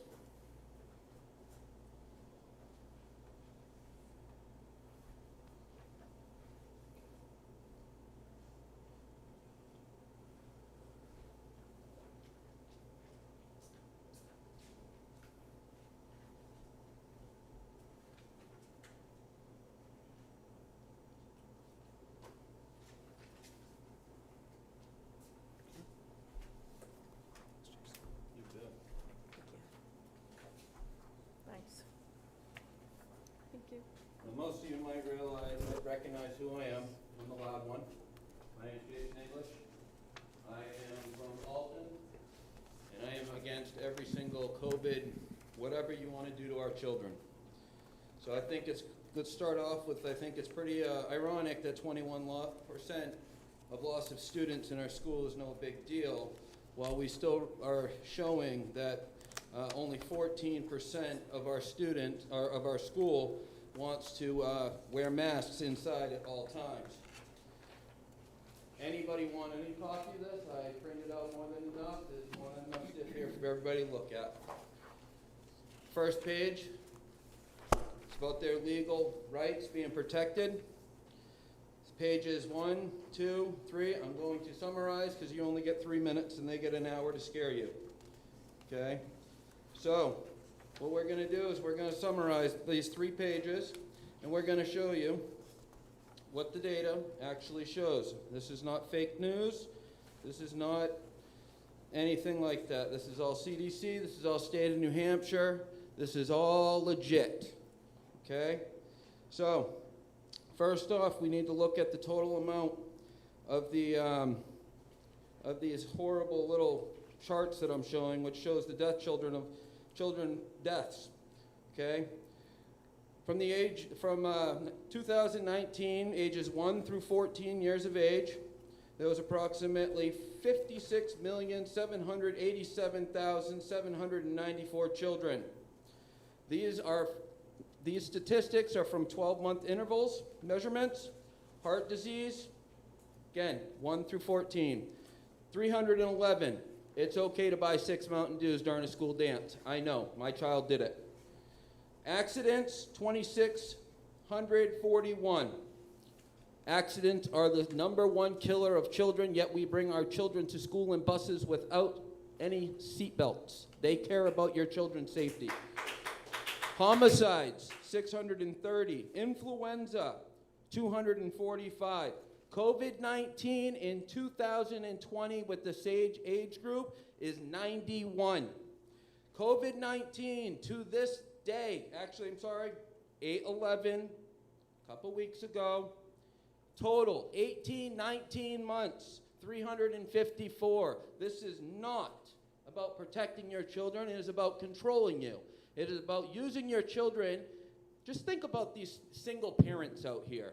You know, think about the 40% parents that have divorced during this time.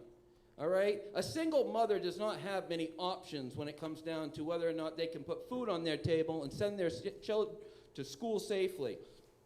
Now, I'd also like to say that in your first paragraph, you guys' responsibility is not to the town, is not to the state, it is to the safety of the environment of these children, okay? So when I'm showing you these numbers, does it look like your children are in danger from COVID-19? I'm not done. Jason, your 3 minutes are up. I'm gonna ask if you opened it up till 7:30. You allowed Tim 30 minutes to 45 minutes to scare the crap out of everybody. Can you please allow me time to go through this? I yielded 2 minutes extra. No, we're not playing that game tonight. No, Pam? 3 minutes per person, please. Pam,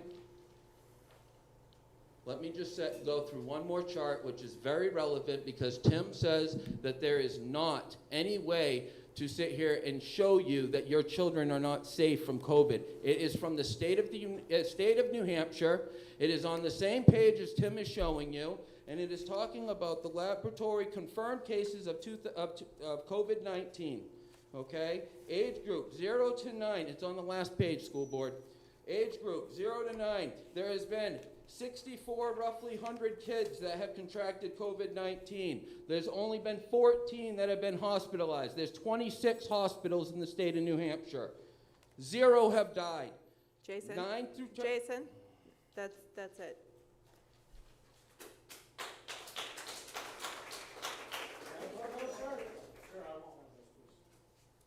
If you could finish reading off, you've got 2 minutes. Finish reading off those small. Do we have anybody else online? No? Okay. Do we have, You guys, you really should. I want to read more, absolutely. You really should look at this. I'm not trying to scare you guys. we have a few more minutes if anybody else would like to give public input.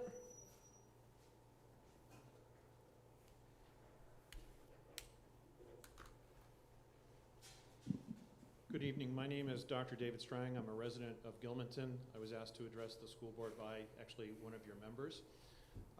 I'm very much against mandatory masking, as you know, by the testimony that I gave at the Prospect Mountain High School hearing. There is no study from anywhere in the world that shows that putting a mask on a healthy person keeps them healthy, or in this particular case, keeps them from contracting COVID, okay? It does not exist. The Danes actually did a study, and it did not show any conclusive evidence that masking healthy people stopped the spread of COVID. We have heard the American Academy of Pediatrics recommendation and that of the CDC mentioned several times, including by the chairperson herself. Do you know why they're recommending masking? You need to ask them why. There is no evidence that shows that masking helps. Let me ask you a different question. Have any of you ever served jury duty? Okay, I see you nodding your head. I'm sure some of you have watched Law and Order. When they seat a jury and the prosecutor makes his opening statement, do they say, well, the expert says he's guilty, and we're done? That's not how it works. They actually weigh the evidence on both sides. What you're doing right now is saying guilty simply because the American Academy of Pediatrics and the CDC says you must wear a mask. You are obligated as an elected public body to ask them on what are you basing that recommendation. And until you give us evidence, all you're doing is spouting a name with absolutely no idea why they're making that recommendation. You have an obligation to the people in this community to understand why that recommendation is being made, and they do not have a valid reason. So it really comes down to a very simple choice. You have people who want mandatory masking and have no evidence whatsoever to support that conclusion, and you have people who are very much against mandatory masking, who have ample evidence that it causes harm to their children. It's really a very simple choice that you have to make. Thank you.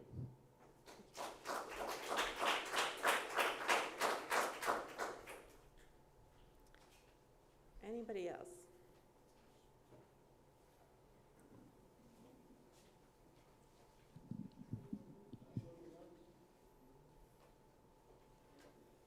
Good evening, board members and ladies and gentlemen.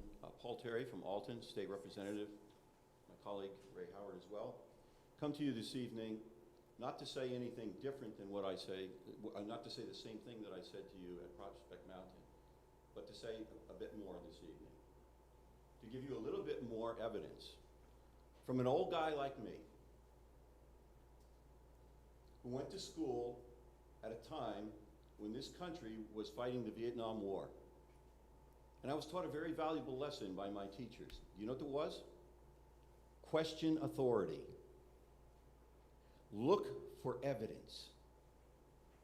Don't let anybody tell you what to do just because they have a title after their name or they represent an agency. I was taught to think and to think analytically and critically. And that's what we're all called to do here this evening.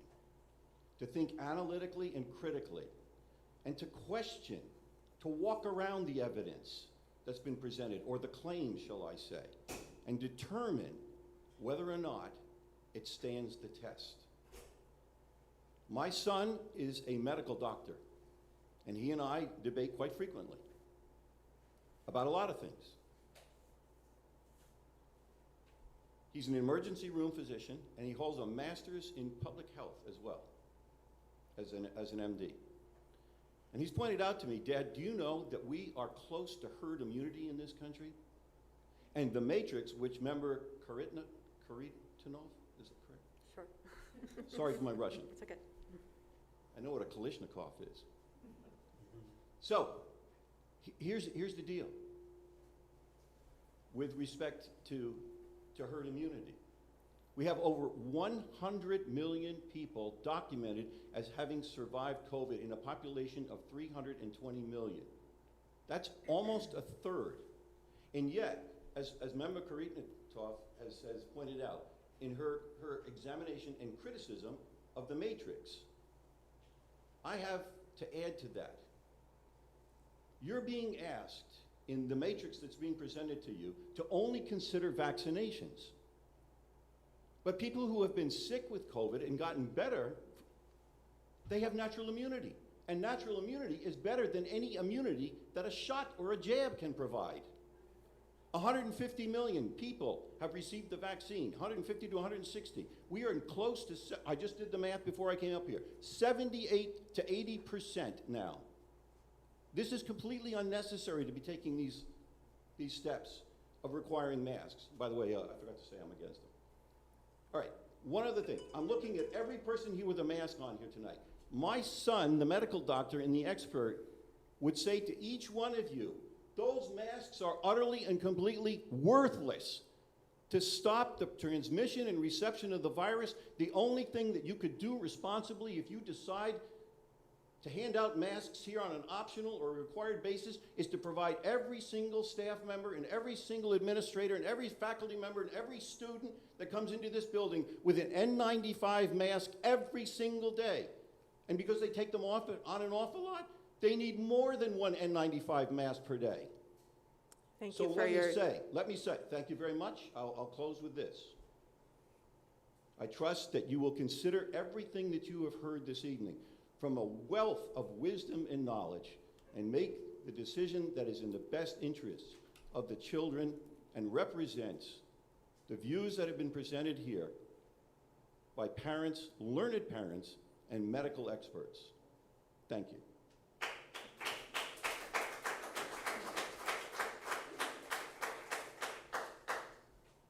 Anybody else who has not had a chance to give input? We're not going to do duplicates, Mr. English. Not with their 15 minutes still open to the first round? We're not going to do multiple inputs. Tracy, we're not going to do multiple inputs. Okay, Jen. Hi, my name is Jen Collins, and I'm a mom of a third and a kindergartner shortly. I am optional, depending on the cases in our community at that time. Personally, I would prefer no masks. My kindergartner was in a private preschool last year. She thrived. I can only imagine how the little kids did this summer in summer school, being able to see their friends, being able to understand what they're saying, and learn how to do their speech. So just another option to keep in consideration. And then the WHO, they suggest children 5 and under not to even be wearing a mask. I'm assuming for that same reason. So just a few additional tidbits I'd like to add. Thank you. Thank you, Jen.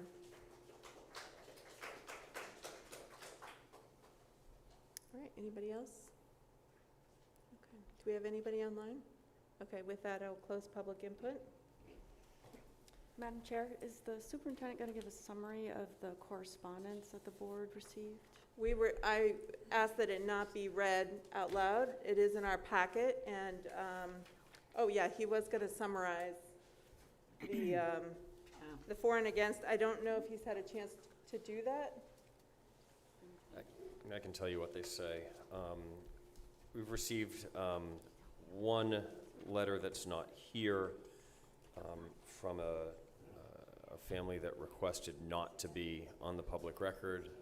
So that's a tough one. Typically, public input is public, so your name is attached to it. Received a letter from,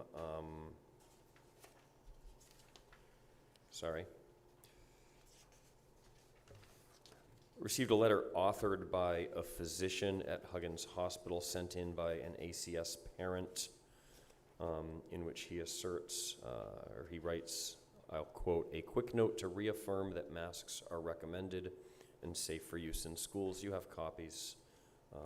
You can read it. He recommends washing cloth masks to control bacteria. Among other things, you have an email from Matt and Jen Collins, also ACS parents, which refers to the matrix adopted by the Rochester school system, which is actually exactly the one in the DHHS book. And by this matrix, even with no cases in a facility, anytime the county is in substantial transmission, which is going back to when I even started collecting data this August, you'd have a universal masking condition. The last one doesn't have a name of a sender on it. It is another letter. You have it, board members. It is another letter that points out that most ACS students are not able to be vaccinated, and that although New Hampshire is not seeing the same levels of cases and hospitalizations as some other parts of the country yet, masking is nevertheless, according to the writer, an important mitigation measure. And this person's also a teacher in another district, and points out that her students, or his students, last year adapted to face coverings remarkably well. And it seems to be more of an adult problem right now than a child problem, debating this issue. Thank you. That's a summary. I'd like to take a 5-minute recess so everybody can get a little break and stretch their legs a little bit. So we will resume at, let's call it 7:25.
25, I'm going to ask everybody to come back in.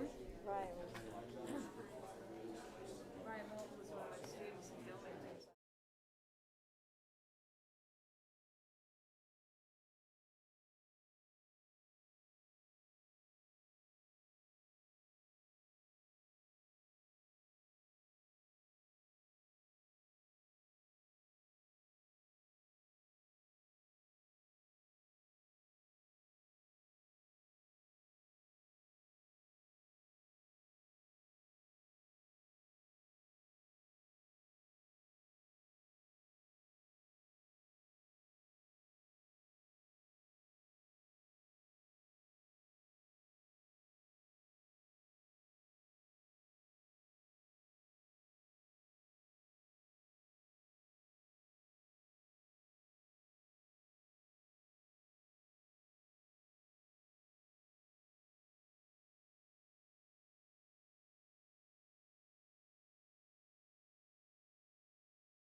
All right, so we're resuming the meeting. It is 7:28.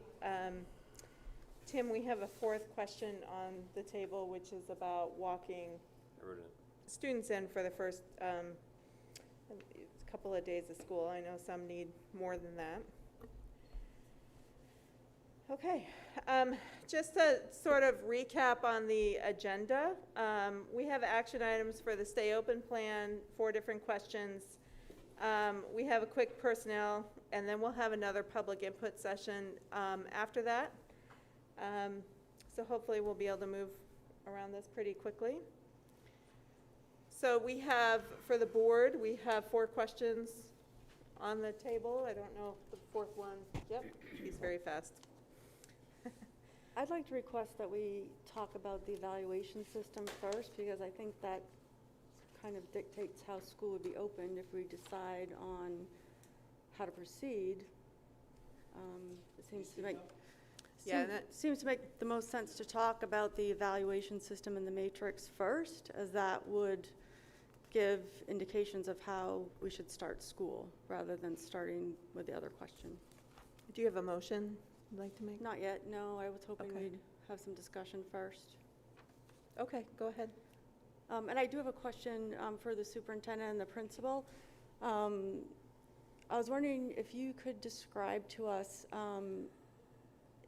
in cases where, what the mass breaks are like for the kids during the day and what outside time is included.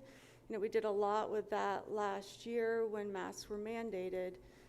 So if you could describe, you know, what a typical day would look like if we are fully masked or if we're partially masked, what additional mask breaks or outside time would be included in a normal day?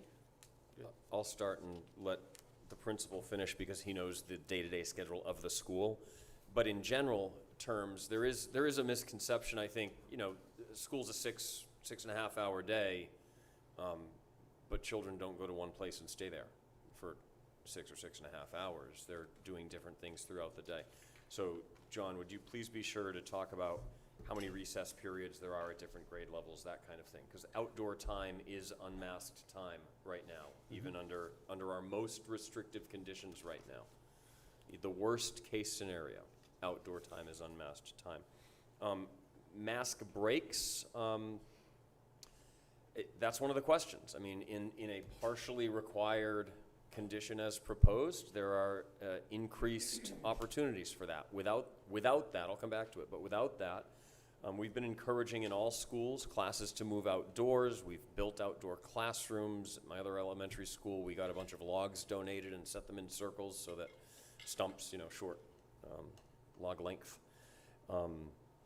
so that classes could be outside. I mean, that's not bad for anybody under any conditions to be outdoors together. And again, that's unmasked time. So the day's definitely broken up. And before I turn it over to John to talk about how this school's schedule works with regards to movement and outdoors, one of the reasons for proposing a partially required option is that, and again, I want to emphasize that I didn't make this up by myself.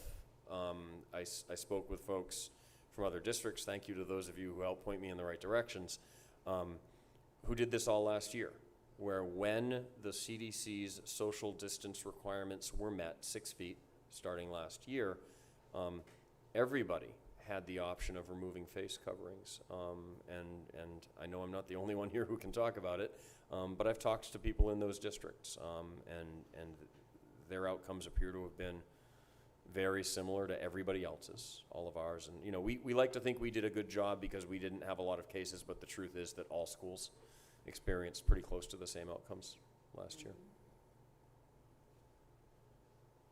So outdoor time, breaks, that kind of thing in the schedule, John? Absolutely. So obviously being a pre-K through 8, schedules vary from our youngest to our oldest student. For middle school students, and I'm talking in terms of the plan for this year, not last year, because last year was much more restrictive. Obviously, we were wearing masks outside last year.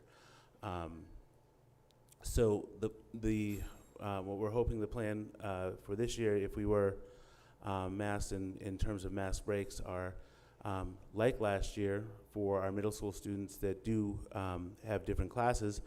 At least the last 10 minutes of every class dedicated to going outside, getting mask breaks. Last year we had mask breaks outside because we were not able to unmask inside. So that would be a change, obviously, with the spacing that we're able to provide this year with our counts and our classes and our breakdowns, as well as, with things like the sneeze guards and things like that, that we're able to have mask break inside, hopefully. The other thing is getting kids outside as much as possible is something we want to do anyways, whether it's fishing electives or things like that for our older kids, or being outside for extended recesses. One of the things that the schedule does this year for our older students that they didn't have before is it does extend that recess time an additional 10 minutes. Our lower elementary, and actually our elementaries, have at least one built-in recess, and actually 2 built-in recesses, not even counting additional mask breaks where they can go outside. I know Barnstead did logs last year for their outdoor spaces. We did something a little different just because obviously the cleaning was such a big deal, especially last year, which we have seen that's not quite the case anymore. So we did Homer pails from Home Depot and the Lowe's buckets. They make phenomenal seats to go outside and get the kids outside and to be together, mask-free. That we still have them. We still are encouraging. We want kids to be outside, but more importantly, we want kids to be able to be together and to be here, and to stay healthy. So that's where we're at. It was constant encouraging last year. It'll be constant encouraging this year, for mask breaks. It's not sitting there, like last year, even last year, sitting all day, 6.5 hours a day, whatever it is, at this point, with a mask all day. It's just not the case. Even with indoors, taking a sip, always having water, which I wouldn't qualify that as a mask break either. But it's eating lunch, and just it's keeping the distance and really trying not to spread anything. I would say, with this year, again, being able to use this cafeteria, our older students being able to switch classes and actually get up and move and go to a different class. Our younger kids being able to get up and go to the UAs. That is all in our plan this year and different. I'm sorry, UAs, Unified Arts, things like, sorry, thank you. Art, music. So art, music, world language,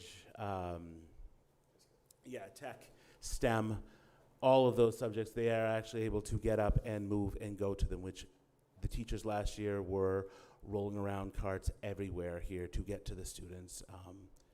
So we're thrilled to get back to some sense of normalcy, obviously keeping the health and welfare of everybody in mind, but using the information that we know to grow and adapt.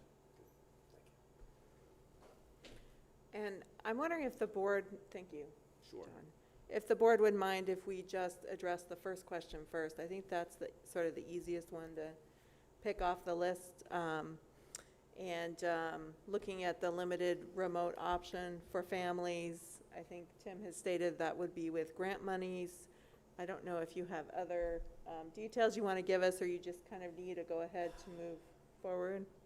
I mean, I heard the feedback and accept it readily that it's a little late to be talking about something like this. This board made a decision months ago to not have a remote option, and again, so did everybody else in the state, just about. But a lot seems to have happened in the last few weeks.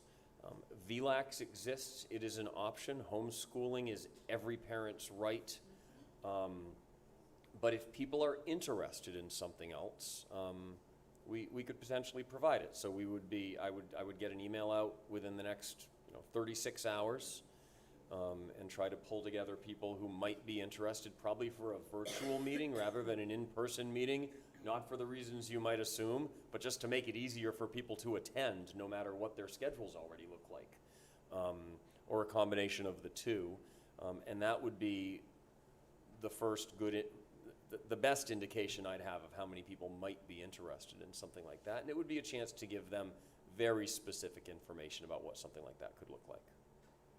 Tim, is there a minimum number? No. Okay.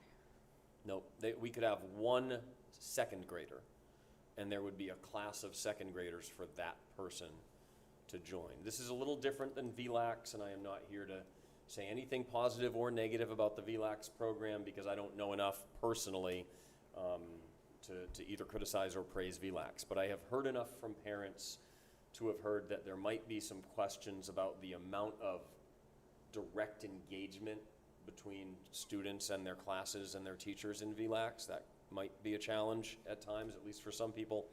So what we would be offering is a class that students would attend with a teacher, with other kids, their age, their grade level, but online. And that doesn't mean get on at 7 o'clock in the morning and stay on until 2 o'clock in the afternoon in a Zoom meeting the whole time. That's, I'm going to overstate this a little, but that's another form of abuse. This is a company that's been doing this for 20 years, so they've figured it out. And is it correct that since kids would still be enrolled at ACS, they could still participate in sports and activities? Absolutely and everything. And we would transcript everything they do on our transcript. We'd consider them Alton Central School students. We'd work out things like, but I play in the band. Those are challenges, but we can accept those challenges and work those things out. What cons do you see to this? For this year, I don't see any. I mean, if 100 or 150 people wanted to do it. No, we're talking about less than. Pros and cons. Pros and cons. Sorry, I can't hear you. Yeah, pause is The Nick. fan You is can hear like, me. I think. It's not the fan, man. It's the muffle. It's really hard to hear. So, no. You can't hear me? Everybody on earth can hear me. I'll try to speak more into the microphone. I'm sorry. Deb always yells at me for that too, so I apologize. I really like to try to see as many different views of things as I can. This one, I mean, the drawbacks to this, I don't see a lot. Now, if 100 or so people want to do it, like I said earlier, then we've got to think about doing it ourselves, right? Because we have the teachers, we have, you know, if you subtract 100 out of 425 students, okay, well, now it's going to make sense to assemble, I keep saying second grade, so I'll use that example again, right? Have our own second grade. But if it's a limited number of people who just don't, for whatever reason, feel comfortable in the in-person school environment, I don't see a drawback. Yes, it's grant funded. It's not extraordinarily expensive. It's actually, it looks like a lot less than I expected it to be. I think the only drawback would be you could use those grant funds on something else. So, you know, I think it's just a cost, maybe. So just to clarify, there's a lot of vague words in that phrasing, continue to develop? Yeah, well, it's only because I've been working on it, and if you told me I could stop, then I'd do other things. Okay. But if you tell me to keep doing it, then I'll keep doing it. Okay. All right, would anybody like to make a motion on that one? I'll make a motion that we allow the SAU and school administration to continue to develop a limited remote option for families that may be interested in such an option. Second. Okay, any further discussion? All those in favor? Aye. All right, that's unanimous.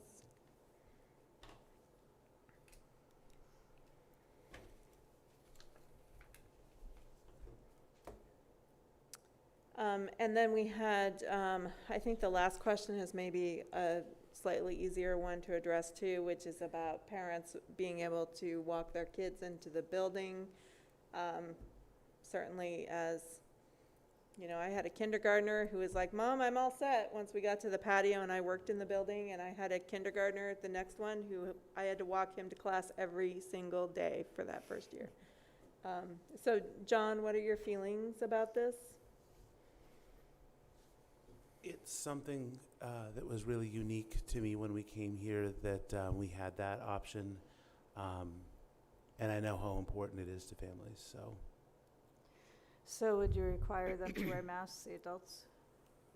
Whatever we have in place for everybody else, I would say they would need to follow. John, you can't just have a separate day for just the kindergartners to come in and do their little step up, and, I mean, if there's nobody else here, how come we can't do something just for the kindergartners? I mean, I think something, looking at Tim earlier Yeah, when this. let me go You can't first. expect a 5-year-old to do a remote. I do want to say. Let me suggest what I think John should do. Okay, there we go. So the open house, and we did this at both elementary schools. You know, we've been spending all this time just in the last few weeks trying to figure out how do we put 18 kids in a classroom with a teacher and make it work, and maybe, you know, even with some of this data, try to have these be optional at least at times. And with all that energy and time going into that, then these open houses, which we always have at the beginning of the year, come up. You know, the classrooms are a sixth the size of this room, something like that. 18 kids, average 1.5 parents, half of them bring a sibling, based on what I've been told, you know, by the school. And we're talking about 50 people in those rooms. We haven't even thought about trying to do that. So this all has been our priority. Moving a regular open house online just moved it off our plate and allowed us to focus on this stuff. But a 5-year-old shouldn't go to school for the first time alone. That shouldn't be a controversial statement. So there's got to be a way to figure that out. And I'm just saying, John, there's got to be a way to figure that out for our youngest kids, so that mom or dad or guardian can help get them into the building, especially that first time. If it's something you've allowed every day, we can talk more and find a way. We used to do it for at least the first week of school. I mean, it seems like the kind of thing that's important enough for kids that we've got to figure it out. So I think we have two questions here. One is the open house for kindergartners, the kind of ability to see the classroom in advance. Another is walking kids to classes. So on the open house, I would say now that it's already today, right? So it's late to get them in the building. Find a way to let mom or dad or whoever that important person is bring them in for the first time, and then sometime in that first week or two of school, using a bigger space like this, where we're all here distanced right now, and this works. Have a time when those, because it's not only the 5-year-olds who need reassurance, it's mom and dad sometimes too.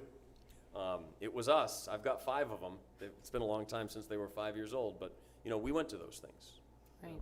And there's a way to do it, John, and we'll figure it out. It might be the 2nd or 3rd week of school or something like that to give us a chance to get it organized and communicate with the parents. But Maybe we got to figure that out. That's really helpful, because I'm thinking about the time crunch. Kids are coming the 7th. John agrees. So that makes it very easy, and of course we can do that. And maybe we could look at next year, having something just for the kindergartners before school starts to. I mean, something just to keep in mind, and this is, I don't know why it's newsflash to me tonight, but it is a newsflash to me tonight, because it's something that, as far as I know, in the history of this place, never happened, because we're a pre-K through 8. And the majority of our students start here in preschool. Yeah, I was here when we moved the open house to the night before school starts, or 2 days before school starts, and it was for all students to have that reassurance of being able to see their classrooms. So I don't think we did anything specific Right. for the younger ones. Before the pandemic, and I think for folks who have older students here, I'll say 5 years ago, almost to the day, my first one here, the open house is truly something special in Alton.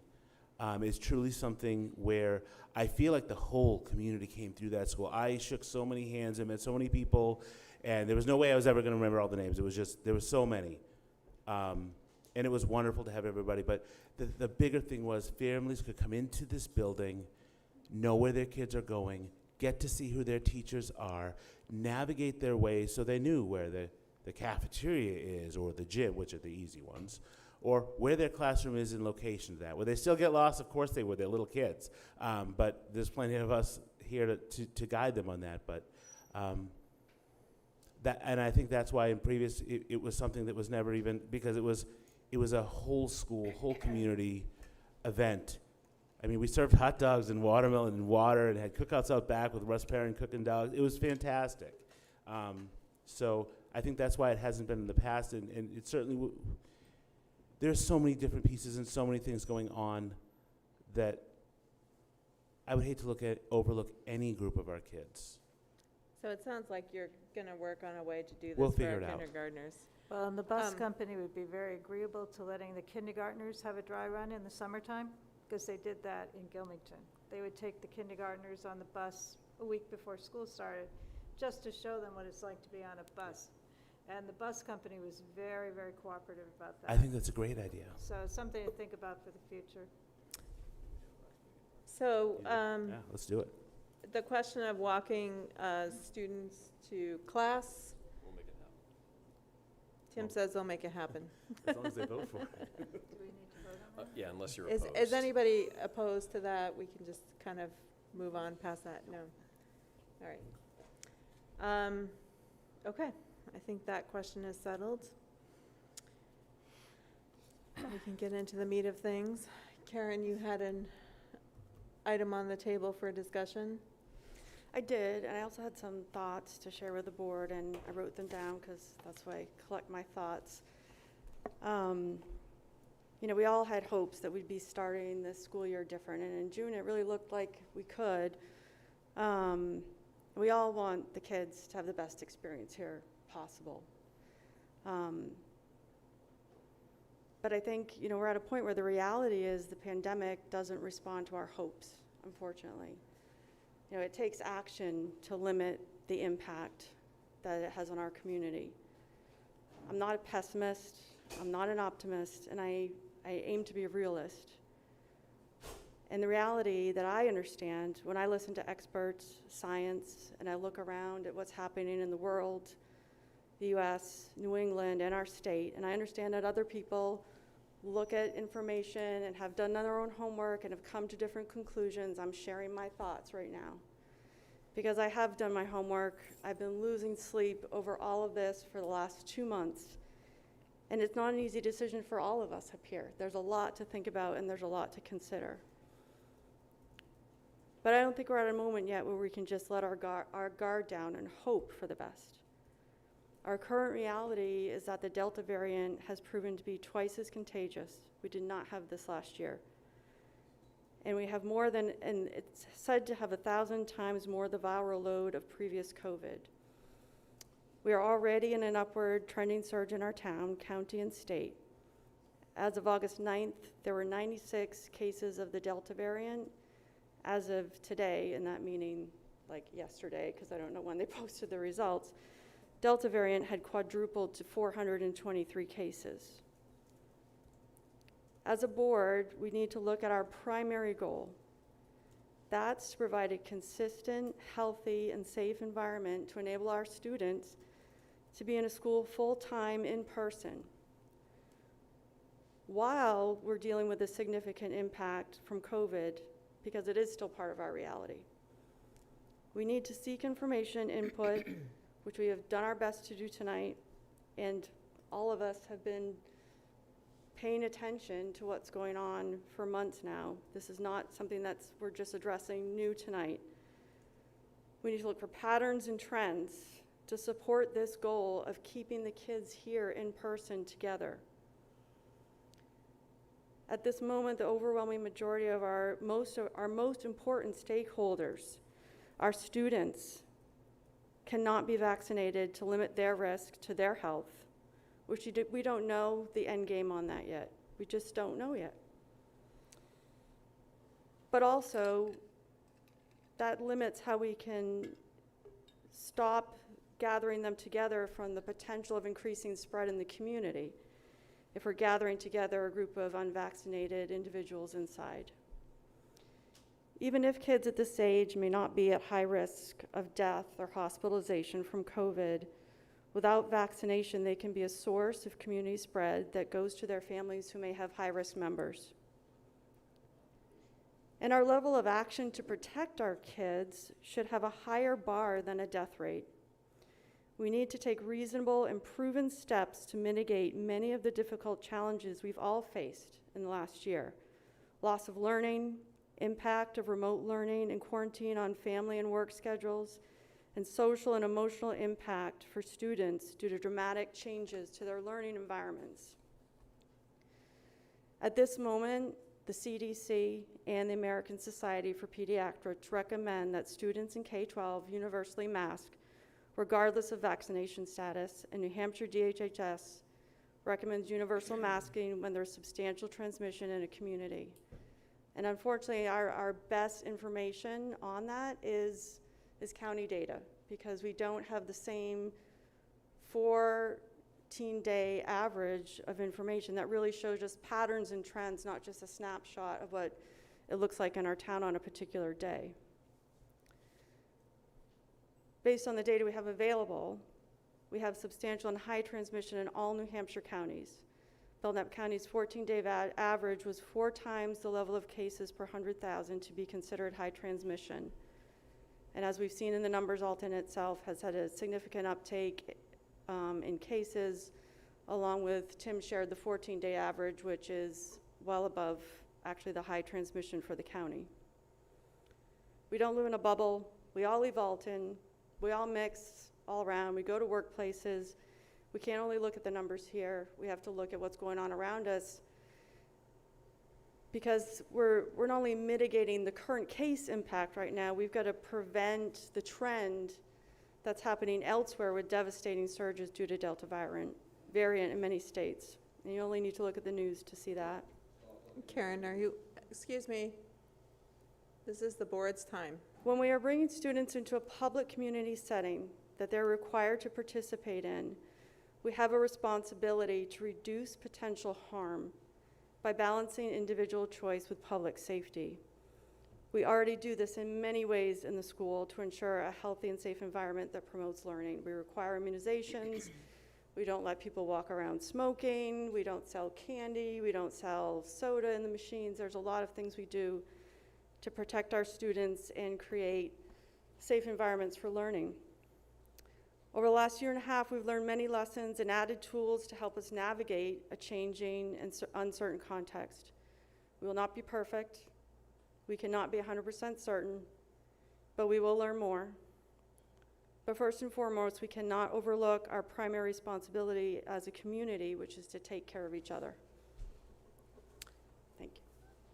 So I just want to remind the board, we have sort of two questions on the table. One is about how we'll start the year, and one is about how we'll continue to make decisions as we go forward. So do you have a motion to offer? Sure, I'd like to move that we start the year with a simplified matrix, similar to what I presented, which basically coincides with what the CDC, American Academy for Pediatrics, and New Hampshire DHHS is recommending, but I think can give us some more fluidity in decision-making, because this is something we could build on as we have more options to include data regarding vaccination and immunity status in our building conditions. I disagree. We're gonna, I'm making a motion. Okay. Do we have a second on the motion? I'll second for discussion purposes. Now we can discuss. Sorry. That's all right. I disagree. I feel like this is just a roadmap to required masking. I think that the numbers can be manipulated. I think there's a lot of matrices out there. I understand that. I think that they have a place, but Are you against any matrix or just this particular one? I think that I would like to have more discussion on how exactly they're used. I'm more comfortable actually with the one that Tim had that looked at the building mitigation and the cases or clusters of outbreaks. I mean, to me, that is one of the most important things. What is actually going on in our Alton Central School? What is actually going on in our school? And what are we doing in our building? As far as the county rate, I'm sorry, but my personal opinion is that does not have a lot of weight for me. I think that some of those numbers come from isolated places such as nursing homes. And I know we all travel. I travel to a different county every day. And I feel like that is not a valid data point on its own. So I have a few concerns. One is the talk about vaccination. So the kids can't be vaccinated, but there's also a choice not to vaccinate them. So say the 12-year-olds can be vaccinated. Sorry, this is so frustrating. 50% of parents don't want to vaccinate. So then what do? We argue the fact that 50% aren't vaccinated, so we still have to keep them in masks. Well, I think here just I've looking at the Belknap taken County the vaccination transmission out of this chart kind of intentionally, since we don't really have that data. And, Right. and like you said, But we're, Jason, we're having a discussion. we have a community that has, please, excuse me. Please no input from the audience, or I will ask the police to intervene. It's important that we have this discussion, and then we have it as a board. And Karen, please give Rebecca a chance to talk. oh, We she gave is. you a very I am. long chance to speak. We're talking. We've done this before. This is just so frustrating. We have a community that has been heard and made a point that they want to have the choice. So if we have parents that want masks, then they have that option to mask their children. If people believe that masks work, then mask your children. But why do we have to mask all of them? If there are people who believe that if you believe a mask protects you, then it shouldn't matter if there's somebody else without a mask, in my opinion. We've heard from teachers, we've heard from parents that last year they did the partial masking. If the kids were at their desk, they they didn't wear a mask and their data was no different than Alton Central. So I think just to look at the Belknap County transmission rate isn't enough information. What should we look at? I mean, that's why we're talking about what a matrix looks like, is what data is important. For me, it's. And how can we give the superintendent something that he can work with and have it not be overcomplicated too? Right. For me, I it's understand having that. trust in our superintendent, because he has been doing this very intensively for a year at 2 different schools. And I'm sure if he needs to add criteria or look at different criteria, he will definitely let us know. I mean, I think I was chair of the prospect board last year during COVID, and I know at the high school that he was pretty conservative about making decisions. We had some outbreaks, for example, associated with activities like dance in the community, and those caused decisions to be made in the school. And a lot of those came through sort of community connections rather than like an official CDC or DHHS kind of dashboard. So I guess I don't have any reason to think he won't be very responsible or very concerned if we start hearing about cases or outbreaks in the community. I believe the focus has to be less on matrix and more on what the parents say and in the actual Alton Barnstead data. That's my opinion. I mean, we sent out surveys, we had parents here to speak, and in my opinion, it seems we're not listening to them. Now we just want to worry about a matrix and base our choices on that. I think we've had a lot of parents speak from both sides, you know, especially if you look at the letters we received also. And I agree with Pam that I trust the instincts of the superintendent. He certainly has his hands full with 3 districts this year, but he's also asked us to give him a tool. I mean, my impression is he's literally asked us in 2 meetings now to give him a tool.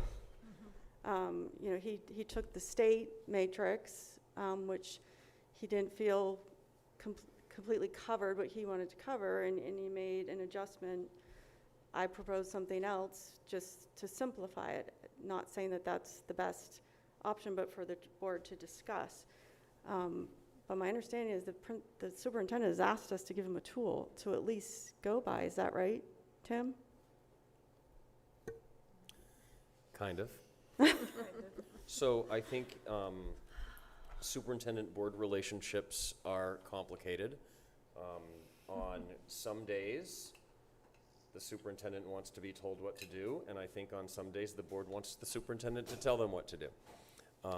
And the best relationships are conversations. So I try to present the simplest terms I can, because my experience with human beings, and I'm talking about myself, but also virtually everyone else I know, is that it's better when things are simple.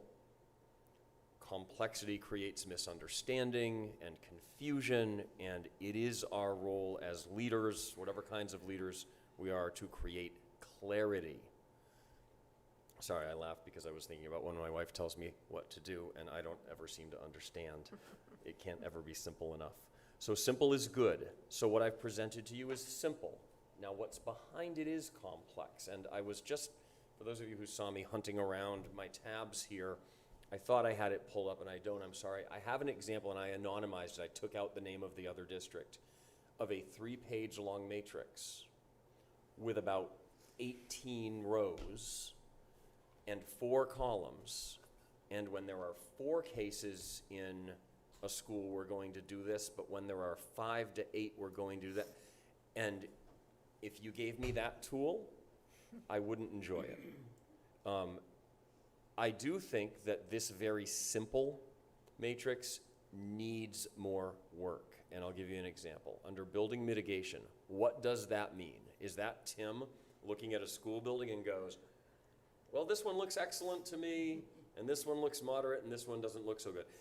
A little bit. It's a little of that. There's some intuition here, but it's more than that. You know, the principals have each sent me a spreadsheet. They and the facilities directors walked around with tape measures, and they measured the amount of distance available between desks in every classroom. So without pulling it up, I can't tell you off the top of my head, but in this building, it's good. We have 6 feet of distance in a lot of classrooms in this building. That's not true in every school.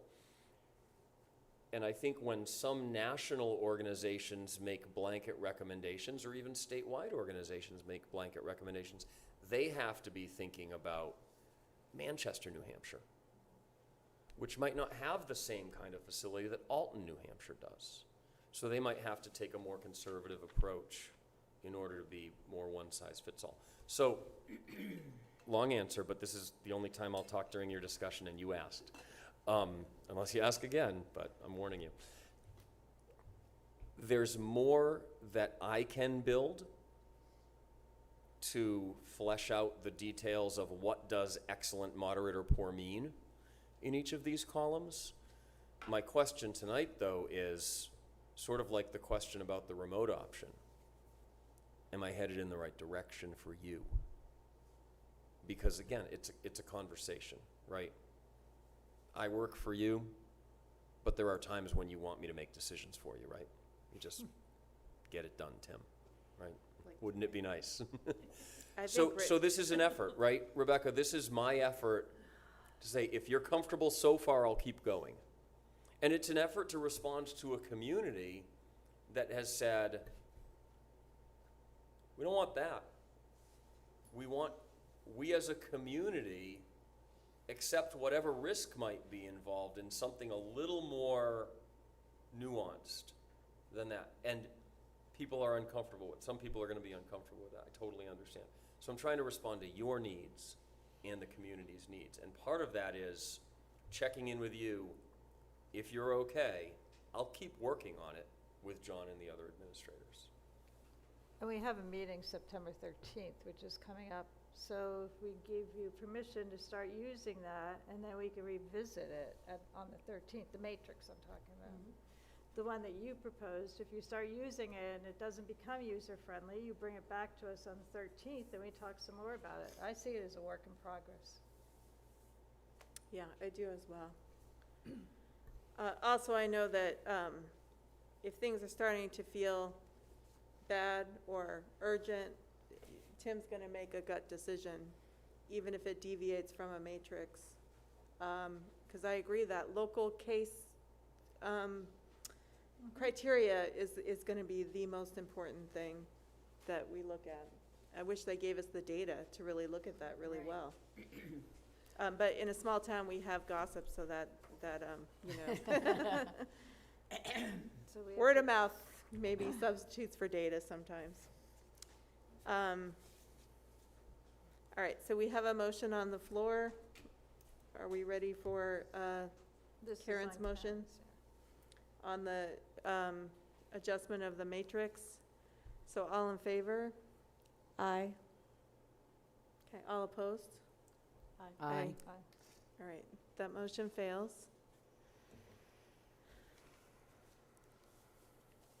So going back to the two questions, we have how do we start the year? We have a proposal from the superintendent on a partial face covering requirement, and then we have a question about continuing to make decisions as we go along.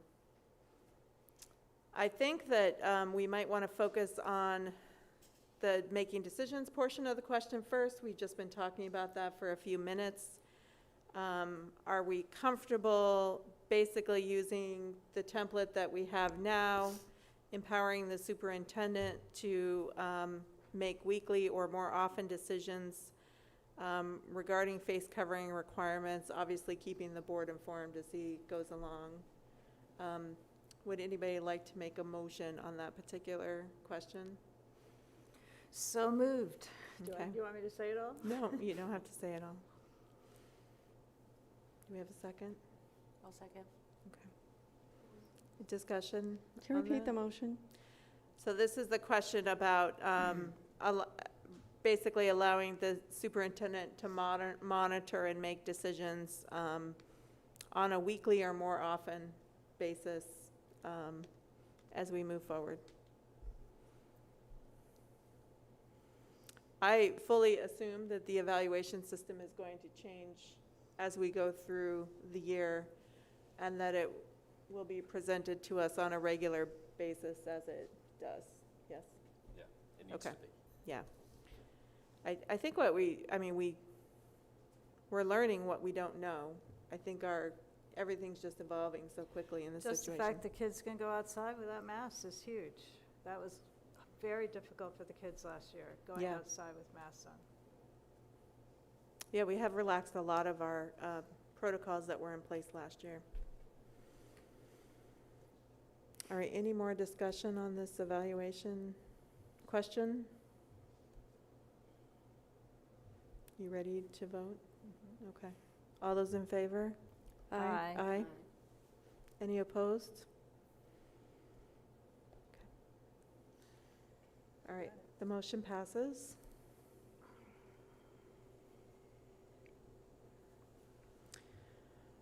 And then the next question is about beginning of the year with a partial face covering requirement, assuming conditions remain as they are today.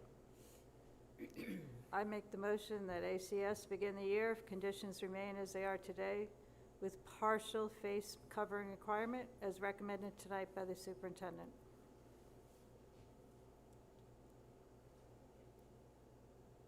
Do we have a second? Second. Okay. Discussion on this motion?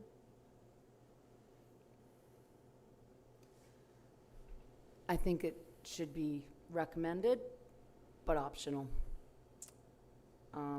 I work in a district where it is recommended, but optional.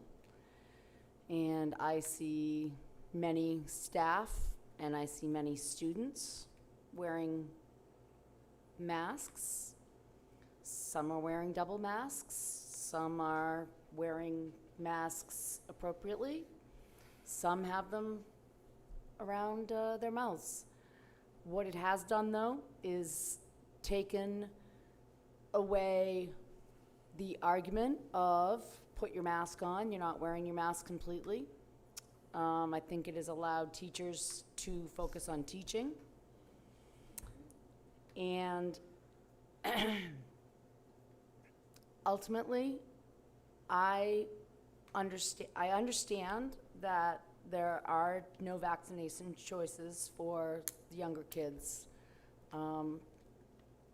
I do not have a younger child.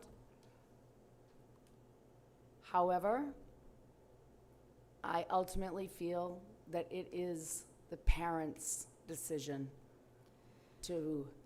And I would like to counter with the idea of peer pressure, Ann. Let's face it, I taught for 25, 30 years. And if Carol, I can told, you use your Oh, teacher sure. voice, please? If I told my child to wear a mask, and they came to school, and everyone else in the class was not wearing a mask, they would not put that mask on. It's like clothing, you know that. They leave the house, you think they're dressed the way you think they're going to dress. Not necessarily. They often would change when they get to school. Not my own children, but having taught middle school for years, children would come in, they go to the bathroom, they change their clothing. It had nothing to do with what their parents wanted. So we do need to think about peer pressure amongst children, that they're not necessarily going to wear the mask that their parent told them they have to. I'm going to say that right up front. That's why I like the partial face covering, because if we can maintain that distance, the kids can still take their masks off, see their teachers' faces, they interact with the other children.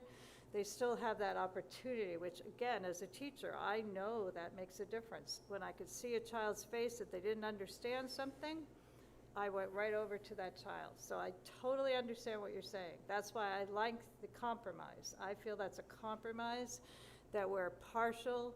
We are 6 feet apart. We can keep those kids without the mask at that point. They can see their teachers. They can interact. We put up the plexiglass. They're able to interact. I just feel like that's a good compromise between all the different parental input we've received, because we've received a lot of parental input saying they want masks. So I feel like that is a compromise. And peer pressure does play in, whether we like it or not. They're not going to necessarily wear it. Right, but now we have to compromise and make all kids wear masks because of a few that may not when they come to school. I mean, that's like No, I'm saying they don't have to wear them all day. They would just be When they're wearing them sitting in at the their desks. hallways. You know, if they have an assembly, bigger gatherings, just like, in bigger gatherings with other people. Like, if they had a concert, they require a COVID test, they require vaccination records. People in large gatherings are being asked to do that. But they haven't. They haven't all summer. We've had summer school. We've had concerts. There haven't been these requirements universally. Oh, yeah, the concerts have had. No, they No, haven't. It depends That's what interesting. concert. It depends on I've what been where concert. they are. several, They are, and that's they're not the definitely case. starting It to doesn't matter, implement I mean- again. Right, we're not here to debate concerts. And I think that, it all comes down to the fact that we do all care. And I think that we're all thinking about the community. We're all thinking about children. I agree. And that's why we're a board of mixed people, Right, I agree. I'll add that, if we talk about summer school and what's going on outside in the summer, that's been outside of the increases that we've seen in the last 2 weeks or the last month. I mean, we're in a fluid situation. We haven't had the kids in the building to know what it's going to look like. I mean, I really think we need to start at least with a higher bar to see what goes on as far as transmission. Then we'll have the steps for the superintendent to take a look at cases in the building and clusters in the building and see what happens. But let's get them in the building and start out with something, honestly, that they're used to from being here last year, and they did a great job adapting to it. They're going to be really happy to not wear masks outside, to be able to move around from class to class. There's going to be a lot more freedom than there was last year in this building. But let's get them here and see what happens, both with the data in the community, the data in the county, what transmission looks like, and see what happens when they've been here for a period of time in the building together. I think that's important. I agree. I think it is important, but I think it's important to get them here and not have them masked and have them be excited to come back to school and get off on a positive note. And if something happens, then we've already voted to have our trust in Tim. We all trust Tim. We trust our administration. Tim has recommended partial masking. That's fine. I'm expressing my opinion right now, and I am expressing the opinion that I think we do need to get these kids back in school. They need to come back without masks and let us see what happens. We are meeting again on the 13th. So I wasn't here last year, as we all know, for the whole year, but I came in, luckily, in I don't even know what, the mid-year when vaccinations were coming out. So the argument towards the end of the year was to set the bar and get everybody vaccinated. I understand that people want to follow the science, but the science said just a few months ago, get the vaccine and you're protected against all the variants, against COVID, you have nothing to worry about. Now all of a sudden there aren't enough people vaccinated, so now we all have to go back to square one. We pushed last year to get everybody vaccinated that could or wanted to.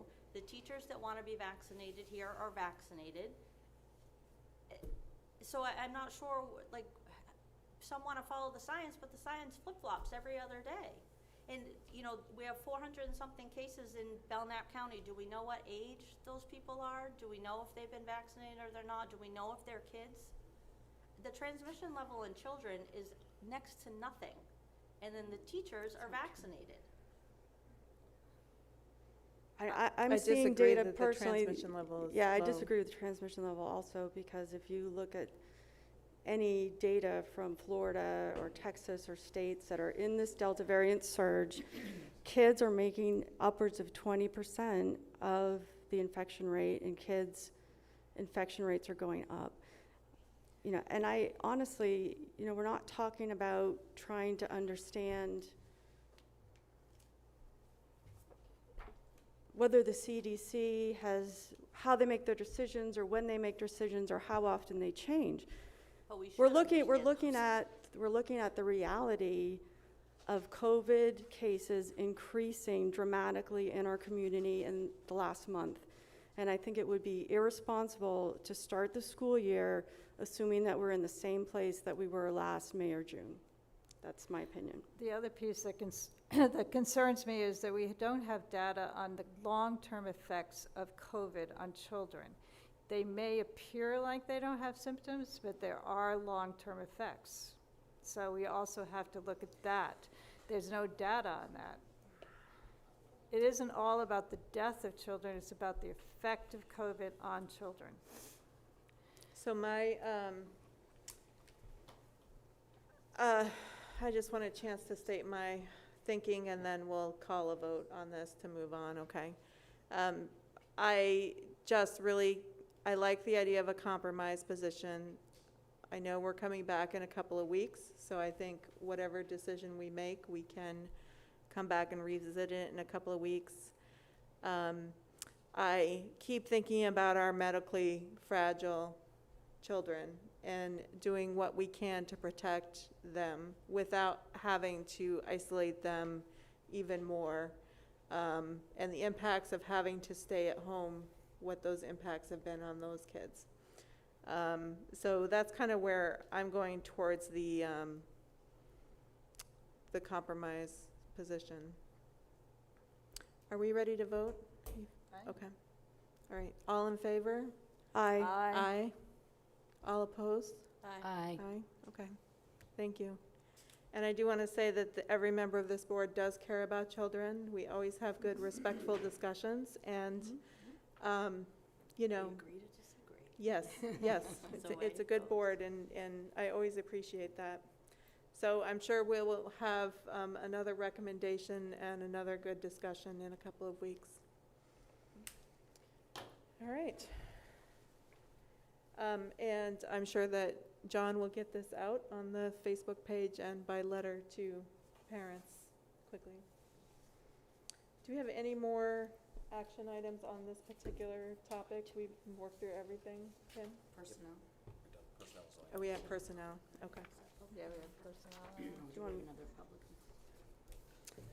I think that when we get this information out to parents, we need to be very clear what this means and where. So, I think you have a good sense of it, but just be really concrete. And I know we've already discussed it and it's closed, but are we gonna make it clear? So I know the partial masking is as long as you can social distance to 6 feet. Are we making sure that's happening in all the classrooms? Yes. Okay, because I know last year there was a question of Yeah. capacity in that, so. Yeah, and again, the buses, we have no Right. Yeah, no, jurisdiction but over I know buses at there all. was Control. capacity concerns last year Yeah, with I all of agree. the They students. did So mention that. I just wanted to make sure that we don't have some classes that can't distance. I just and want to can't take clarify their my mask nod, off. because when I nodded to say yes, it was before you finished, and I'm sorry. But yes, it's either 6 feet, or we have the plexis that will be in place. Okay. They're taking a little bit longer to get here, but they should all be, we have kids on the 7th. Some of them are scheduled to be here on the 8th, and another set are the 9th, but we're trying to get things rushed. As I'm sure we're all aware, when we're ordering on various other sites and things like that, delivery is taking longer than normal. It's beyond our control, but we're doing the very best we can. Thank you, John. Tim, I was just curious, did the public have in their packet or online the description you gave that describes each of the 3 face covering descriptions? Just this one. I think so, Deb. It's on the screen right now. Oh, okay. Yeah, I'm not sure, but this'll go out to staff and parents in the community in the next couple of days.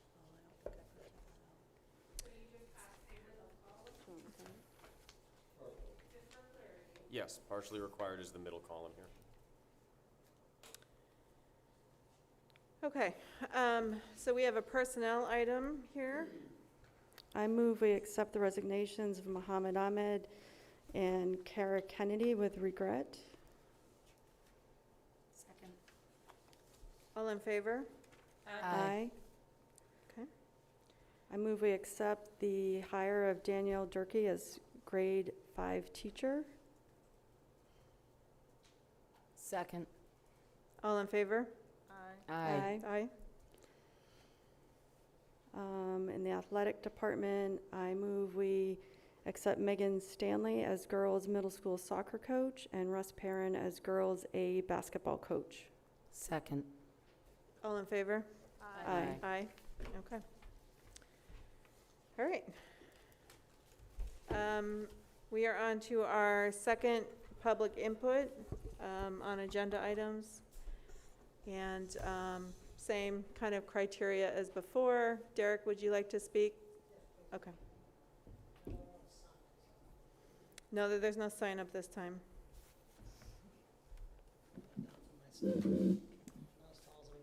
Are you representing the union? No. Okay, Is just this even you. on? Okay, gotcha. Is this even on? No? Yeah.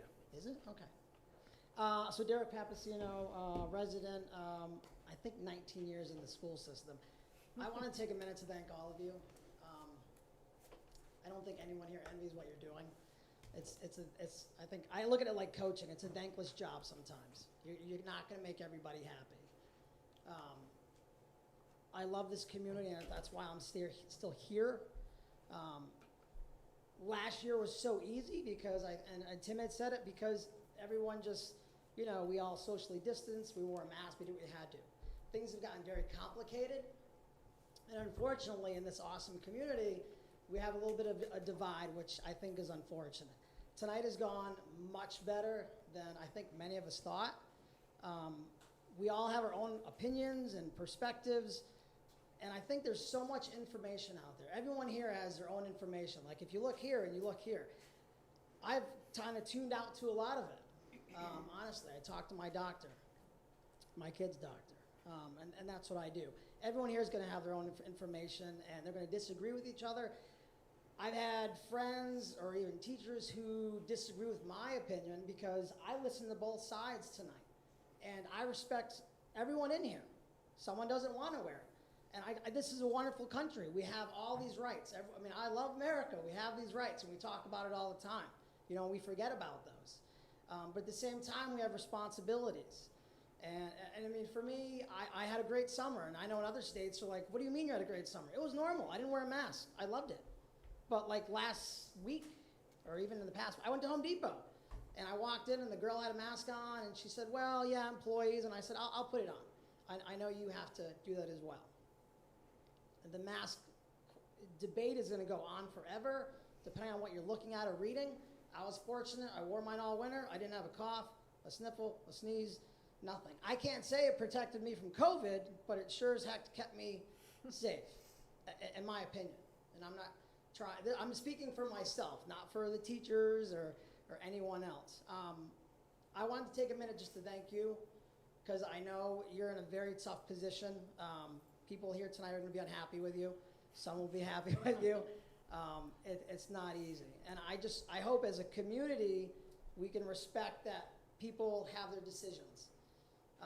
Whether you want to vaccinate your kid or not, or put a mask on them, I respect that. We have rights in this country. Not everyone wants to be told what to do.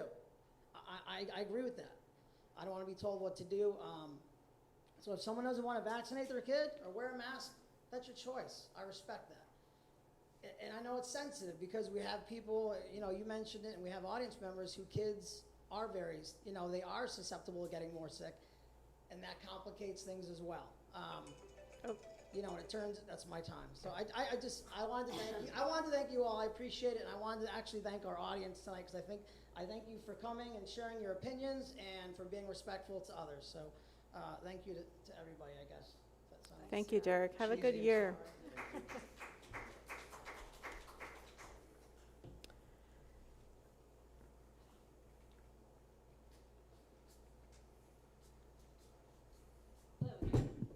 Hey, Anna. I would echo Derek's feedback. I appreciated hearing the dialogue and the different perspectives in a very constructive way. I would ask for consideration from the superintendent when you're going through the remote options. What's that look like when something changes in the middle of a trimester? What does that look like if things need to go back and forth in different directions? It is a constantly evolving situation. If we went back 2 months, we had hundreds less cases, right? The other thing I would say, and I will be darn sure to bring my own research next time, there is research about the efficacy of masks. Are they all equal? No. but please, each one of you, everyone has their own perspectives and opinions. I respect that. I appreciate the opportunity to have the dialogue, as Derek said. But there is research about the efficacy of masks. The show and tell science experiments at school board meetings with CO2 meters, when you go to a hospital, they put a mask on you as a patient, even if you're there for an extended period of time. And they don't put a CO2 monitor in front of your face. They put you on a pulse ox machine that truly measures the level of oxygen in your blood. So yes, do your research, but make sure that it's peer-reviewed, scientifically based research, because that's where it's most important. That's where you're going to get the truest answers. So again, I appreciate the honest, open dialogue. I appreciate the flexibility. I appreciate that you're trying to do what's best to meet everyone's needs. And I know it's not easy, and I know it's a thankless job. So thank you. Thank you.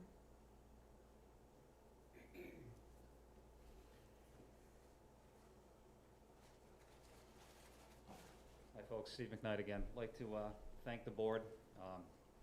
It's kind of unfortunate that we're in this situation to begin with, but you know, here we are. And this is not going to end. This is not going to be the last debate that you folks have to go through. It is a little bit concerning, however, when I hear a board member say that it's your opinion that you don't believe the numbers. Well, that's, you know, opinions in my opinion are best reserved for things like pineapple on pizza, which those people need to be jailed, quite honestly. There is evidence of efficacy in masks. I'm looking at it right now. Right now, 10 different studies have been done. Masks work. This isn't a question of whether or not they work. It's also not a question of whether or not they stink. They're horrible. We have an autistic daughter. She needs to be in school. We are dying at home. And if we can't be at school, if she can't have that, this is the only place that she can get this. And if she can't get this, she is going to be committed. That's how bad it is. And we need the school. We need to be able to be there. But our kids need to be able to be safe. Opinions are just that. And we need you to look at the facts. And I think you've made a good compromise tonight. And I ask that you continue that going forward. Thank you for your time.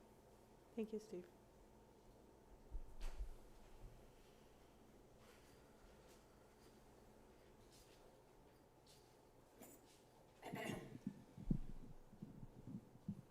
Jason English again. So according to the partial face coverings here, it looks like all but 3 things are optional. I also like to make sure that you guys understand who you are representing. You are representing the parents of the community and the children that attend here. And by making these kids wear face coverings, you are actually telling 86% of the parents that you do not care about their opinion. Now, like I said before, there is 20,000 children, roughly, in the state of New Hampshire that have contracted COVID-19. 27 of them have been hospitalized, and none of them have resulted in any death. This is not to minimize death. This is to put life into perspective, that there is calculated risks in every single thing that we do as people, and that there is a chance that you could get hurt. There is a chance that you could die, okay? Now, I love this man right here, because you know what he's talking about? He's talking about the passion of our children and our students, and saying, you know, it's great when we get to see our kids smiling. All right, because smiles are infectious. Smiles are what is going to offset this darkness that we are putting on our children right now, because they bring joy. Any one of you that smiles under a mask will not make anybody else here smile. But when I smile, somebody else is going to smile back at me, because that's what happens. Now, we talk about check the data. If you continue to look at the data that the government wants you to look at, which is cases, cases, cases, you are going to continue to scare the crap out of every single parent in this room, including our teachers, okay? Now, statistically, these children have more of a cause, they have more of a risk of dying on their way to school. Statistically, they have more of a risk in so many different things not named COVID. Again, H1N1, 1,100 children deaths, okay? We are politicizing the crap out of this, all right? For the people that are interested in alternate education too, I've also looked this up. There is something in the state of New Hampshire, which is Freedom Education Accounts.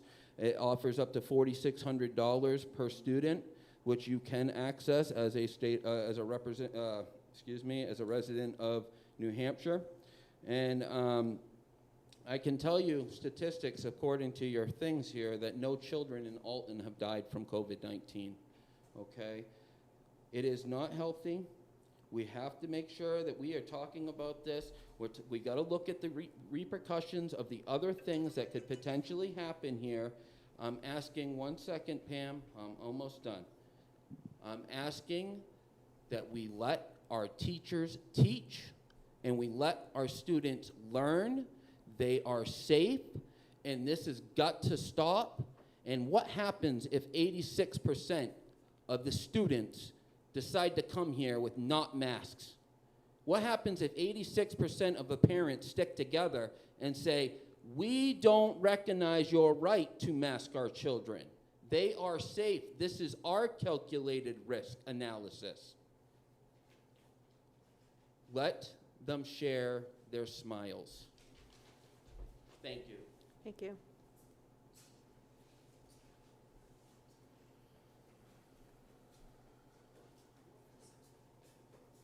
Hi, Tracy Sexton again. I just did want to leave this with you, Tim, just so you can realize the PCR tests really don't provide 100% accuracy. So I know that the website at work, the state provides a bullet point for antigen tests and one for PCR tests, so maybe you can kind of factor that into your matrix somehow. I mean, I already have things in my head, I'm sure you do too, Pam. So I'm just gonna leave this with you. Thank you. Oh, and one other thing, piggyback on one other thing Jason said was, homeschooling, Commissioner Edelblum is actually behind that program. So. Thank you. Anybody else?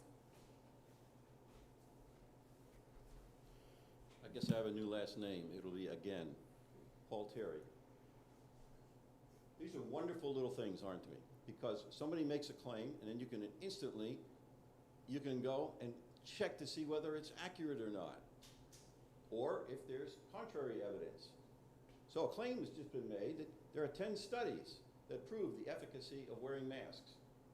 Well, I have 47 that prove that mask wearing is not effective. They're clinical studies, peer-reviewed and double-blind. I think 47 beats 10. We can just go on and on here forever with dueling studies. Excuse me. There was also a claim made about Texas. So I went to the website of the Texas Department of State Health Services, which is what they call it in Texas. We have a total of 5, and the state where the governor has mandated in every single school district that no school district can mandate masks, the entire state of Texas. And that order has been upheld by the Supreme Court of the state of Texas. So we have 5,340,108 enrolled students in the state of Texas, and as of last Friday, we have a total of 20,256 reported cases of COVID. Now, with my trusty calculator here, what did I come up with? You divide 20,000 and something into 5, what is it? How many million did I say? 5,340,000? And what did we come up with? How many COVID cases are there in the state of Texas where the students are going to school not wearing masks? It is 0.00379318. That is almost negligible. That is not 20%. It's nowhere near 20%. It's not even 0.1%. It's not even 0.01%. It's barely 0.003%. Facts can be stubborn things. Thank you. Any more public input? All right, seeing none, I will close public input. Is there anything online? I'm sorry, I forgot to check.